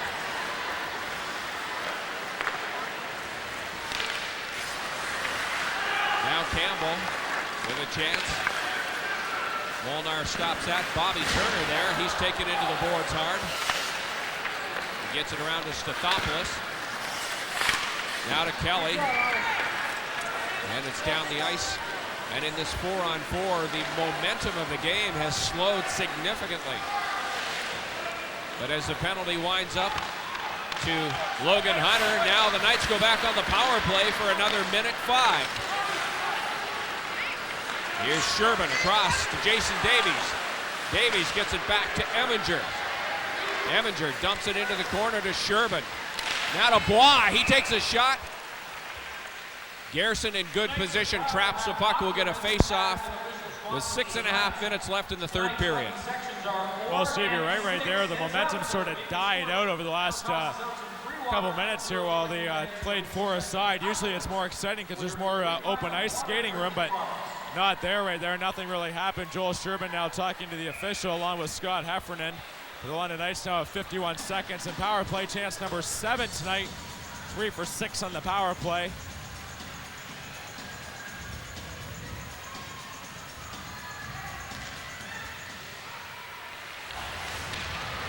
Daniel Bois fights for it. Gets it back to Jansevsky and Sherbin in the corner. Jason Davies comes in to help him out. So does Daniel Bois. That leaves nobody in front of the net for the London Knights as everybody's in the corner. Knights are on the power play for another half a minute. And we'll be getting to our trivia question answer in a minute. Time now for the call with the score to win giveaway. Call our toll-free contest line now at 1-877-RTB-WINS. That's 1-877-788-9467. And tell us the score of the game. And the correct third caller will win a free Domino's Pizza gift certificate and a tan from Beach Party Tanning. And you can bring that Domino's Pizza gift certificate up to the press box and enjoy a pizza with Steve and I. No anchovies, please. Ian Turner takes a shot from the blue line. Kelly's there and Stathopoulos. Scott Heffernan tries to clear it. Finally get it out to center. Penalty, that 5-minute major penalty to the Sarnia Sting is almost over. We've had no scoring here in the third period. Everything happened in the first and second. Knights scored a couple of power play goals in the first period. There's a shot on net. Big rebound. Another shot off the side of the net. Garrison says, I've seen enough of that. The other scoring came from Rob Polanic and Preston Mitzi in the second period. Those are the only 2 goals for Sarnia. Rob and also John Eminger and Mike Stathopoulos scoring for the Knights. And which OHL team holds the OHL record for most ties in one season with no overtime? We decided it was before any of us were born. The Hamilton Finn Cups. 14, 1997, 1978, so actually it was just as I was born. 68 games. And Hamilton has not had a team in the OHL in, I think, about 12 years. They did have a team. They had one in 1990. Was it 1990? It only lasted a year or 2. Well, they hosted the Memorial Cup, and they had a team that year, and that was 90. When Oshawa beat Kitchener in the final. I don't even remember the name of the team, but I do remember the jerseys being amongst the ugliest I'd ever seen. At one point, wasn't it the Hamilton Steelhawks? No, it wasn't the Steelhawks. Actually, that would be a great trivia question. Let's find out what that Hamilton team was in the OHL of 10 years ago. Speaking of going back to teams, last night in Brampton, actually it was wasn't the Thunder, that was the Niagara Falls team. The Niagara Falls Thunder. There was a Niagara Falls Thunder jersey last night in Brampton. Yeah. Along with an Andy Burnham Plymouth Whalers jersey. The Andy Burnham fan club was in Brampton last night to see his first goal of the season. Would that be his mother? Actually, I don't believe so. No? Maybe his brother. The truck is selling as Hamilton Steelhawks. I believe that is. No, I don't I think believe it was. that's correct. No, it was something else.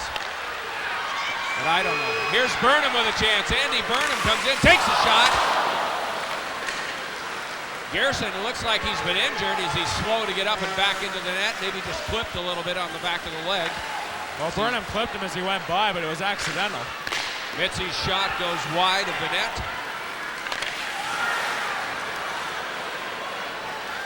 Here's Mitzi behind the net. Bobby Turner watching him. Centering pass is intercepted by Aaron Lobb. Now here's a chance for Jamieson. He couldn't handle the great pass. And the Knights have a 3-on-1. Lobb, Hunter, and Neufeld. Neufeld decided to shoot the puck. And back the other way comes Jamieson. And Ribbon, there's a shot that's wide from Jamieson. Nobody's passing. Just getting those big booming shots away.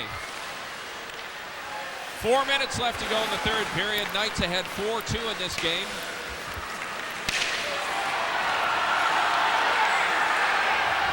Knights fans wanted a penalty as Logan Hunter was knocked down in the corner.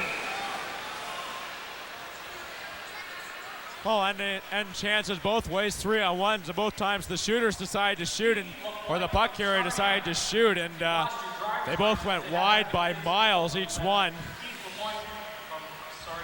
First it was Kyle Neufeld for the Knights, and Kyle Neufeld's actually starting to play a lot better, played well last night in Brampton, and has shown a lot of energy tonight, getting a little more confidence with each time he gets to play. Hasn't been scratched the last couple times either, and that always helps the confidence when you don't get scratched. Okay, we figured it out, or at least the truck has. It was the Hamilton Dukes. I believe it was at one time they were also called the Steelhawks. From 89 to 91, it was the Dukes. And they're now the Guelph Storm. And all that information's not coming from my head, it's coming through my earpiece from our truck.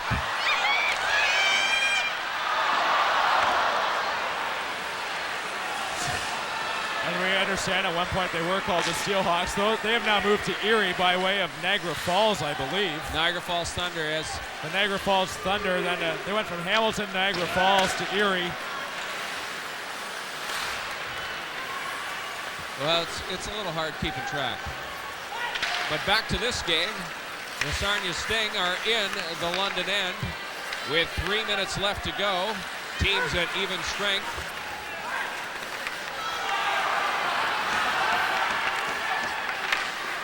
Campbell is parked in front of the net. He's taking some punishment from John Eminger as he falls down. I remember one of the players from the Hamilton Dukes that had a lot of promise. He played in the NHL for a while, but I think he wrecked his knees. Alexander Stajnov played for Vancouver. Is it Stajnov? Stajnov. I'm not sure. Well, the London Knights are 2:45 away from their second straight victory, and it seems like some of the fans have thought they got this game wrapped up, so they're leaving a little early. Faceoff will come outside the London zone because the defenseman pinched in after the whistle. The Sarnia Sting still have games Saturday and Sunday. The London Knights are now off until Tuesday when they will meet the Kitchener Rangers at the Auditorium in Kitchener.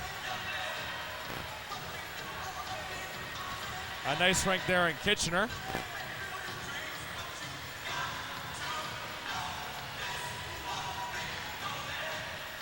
Some conversation going over on the Sarnia bench right now. Unhappy with the location of the drop of the puck.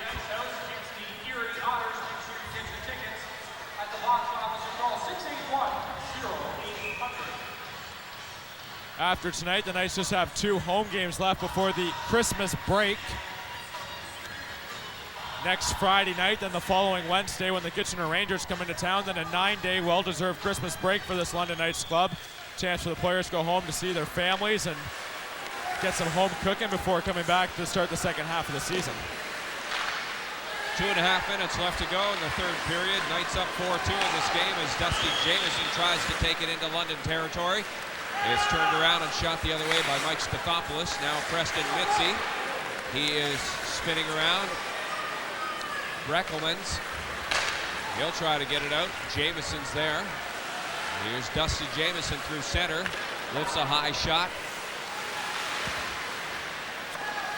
Jansevsky clears it to an open corner where Heffernan keeps it in to Mitzi. His pass goes off Mike Stathopoulos' skate. And Chris Kelly rolls it down the ice. Andy Burnham's going to be in there first, so Garrison forced to be way out of his net. He gives it to Heffernan. Here's a chance for Sherman as he almost stole it away. Jamieson's pass, centering pass doesn't quite make it. It does, though, to Max Ribbon, who had an extra burst of speed coming in on the London net.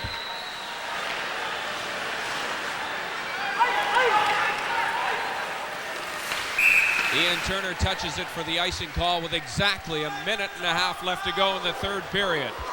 Aaron Molnar hasn't been busy in this third period, only making 8 saves, but that was probably his best save of the night.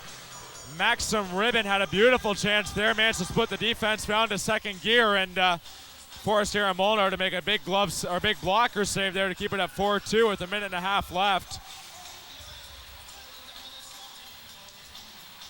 Knights catching up on the shot clock, too. Shots are now 35-23 in favor of Sarnia. At one point, Sarnia had twice as many as the Knights, but as we said, the shot clock does not determine the outcome of a game. Sarnia Sting called timeout here with 1 minute and 30 seconds left here, and they'll try to figure out the proper play to win the draw, get out of their own zone and down the ice and be able to get Garrison on the bench for the extra attacker.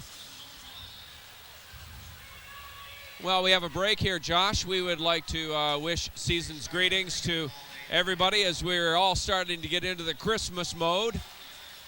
Last night on the bus trip back from Brampton, the team we watched National Lampoon's Christmas Vacation. So that sort of got you into the Christmas mood. Also the snow that's been flying the last couple of days in and around here.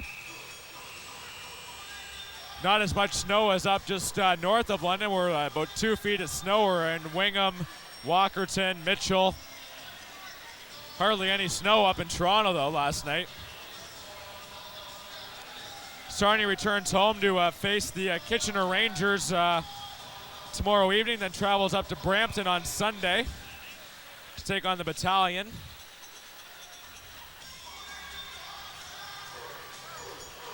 Of course, Christmas time means the World Junior Hockey Championships, and this weekend teams saying goodbye to players leaving for their team. Buderland's heading off to Moscow to join up with the Russian team, and they'll get set for the World Junior Championships, which opens up Boxing Day in Moscow and in the other parts of Russia. John Eminger takes the shot from the blue line that's way wide. Garrison out of his net again. Last chance here for the Sarnia Sting to get something happening as they are down 4-2. Neufeld tried to clear it. Loose in front of the net. Several Sting players in there. It's underneath. They bang around at it, and the net is knocked off the moorings. The puck goes in, but the referee, Scott Hutchison, waves it dead.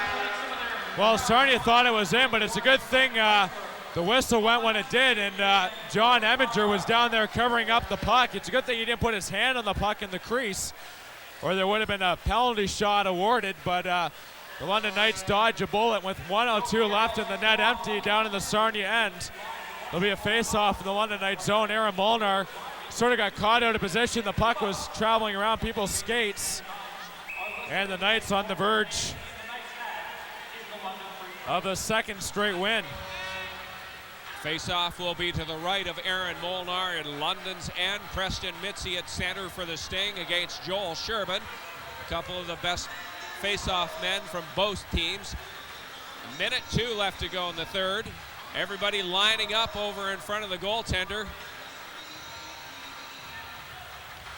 Sherbin directing traffic, sends Stathopoulos to the other side. And Rob Perrier is about to drop the puck.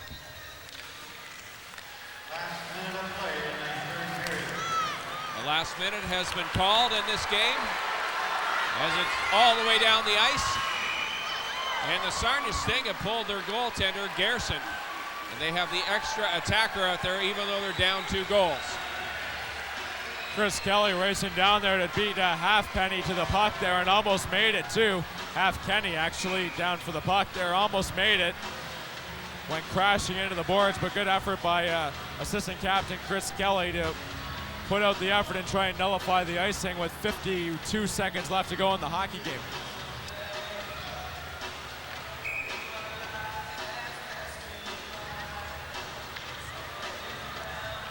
Big shooters out there for the Sarnia Sting. Max Ribbon, Reg Thomas, Rob Polanic, Preston Mitzi, Dusty Jamieson back on the blue line, and Julius Halfpenny. 6 against 5. No goaltender at the other end. There's a pass over to Ribbon. He's watched by Eminger. It bounces up into the netting, but they don't blow it dead. There's a chance. Intercepted by Jamison. Knights try to clear it out and down the ice. That is going to go in. And the Knights are going to walk away with a 5-2 victory. Well, the Sarnia Sting have a beef right now because the puck hit the netting up behind the London Knights net. And Joel Sherman was able to knock down the puck after Dan Jancevski knocked down a pass. And Sherman sent it about 170 feet down the ice into a wide open net. And the London Knights are on the verge of going to 14, 13, 2-1. And Steve, who would have thought at the start of the year that after 30 games, the London Knights would be sitting at 7th place in the Western Conference with 14 wins and above 500. Actually, with the win, and if Brampton and Owen Sound lose tonight, London will move up into 5th in the conference. So London's starting to play really well right now, and the confidence level has to be really high. They've beaten 2 very good teams these last 2 games. Well, this is the time of season when the chemistry starts to come together for all OHL teams. I think the one thing everyone has to remember is the fact this London team is going to get better. The more games these rookie players and this young lineup play, the better they're going to be. And when they get Mario Lemieux in the lineup. Yeah.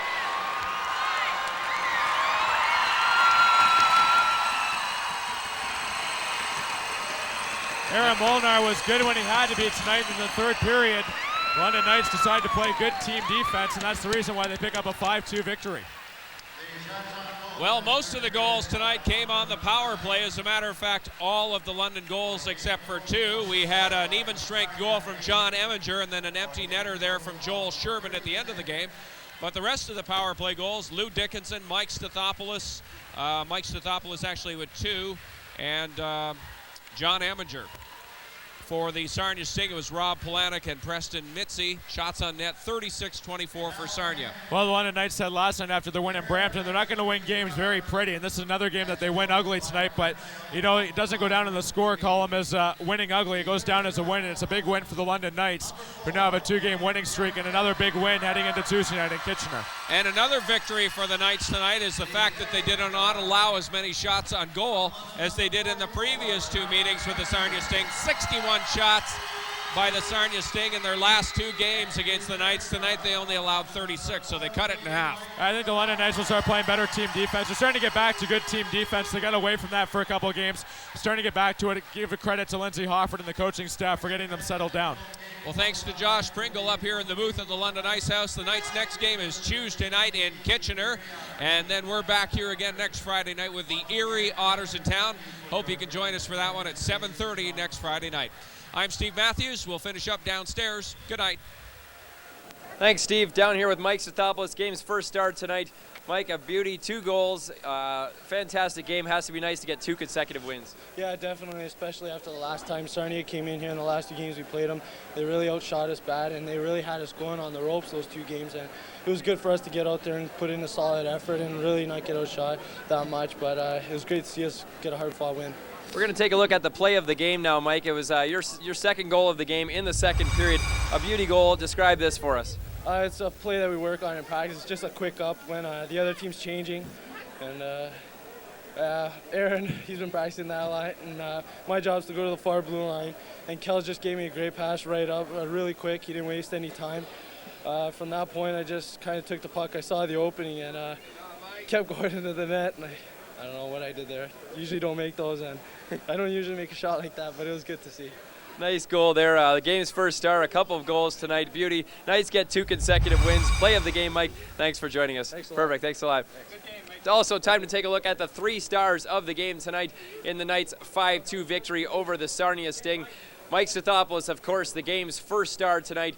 2 goals, had a fantastic game, played great. Almost had the hat trick late in that 3rd period as well, too, before He hit the side of the goal on a yawning cage. Unfortunately, Stathopoulos couldn't bang it in for the game's first star. So we'll take a look at the 3 stars in just a second here. Knights come out with the victory 5-2 against the Sting. Goal scorers for the Knights, Stathopoulos with 2, Eminger with the game winner. He had a beauty as well, too. Sherbin in the empty net also for the Knights. A great, fantastic game. The Knights get consecutive victories. Just waiting here for the 3 stars of the game. Stathopoulos, number 1, of course. John Eminger, number 2, with the game-winning goal. And Dan Jansevsky also had 2 assists, including 2 crucial assists on the first 2 goals for the Knights as well. Chris Kelly, honorable mention.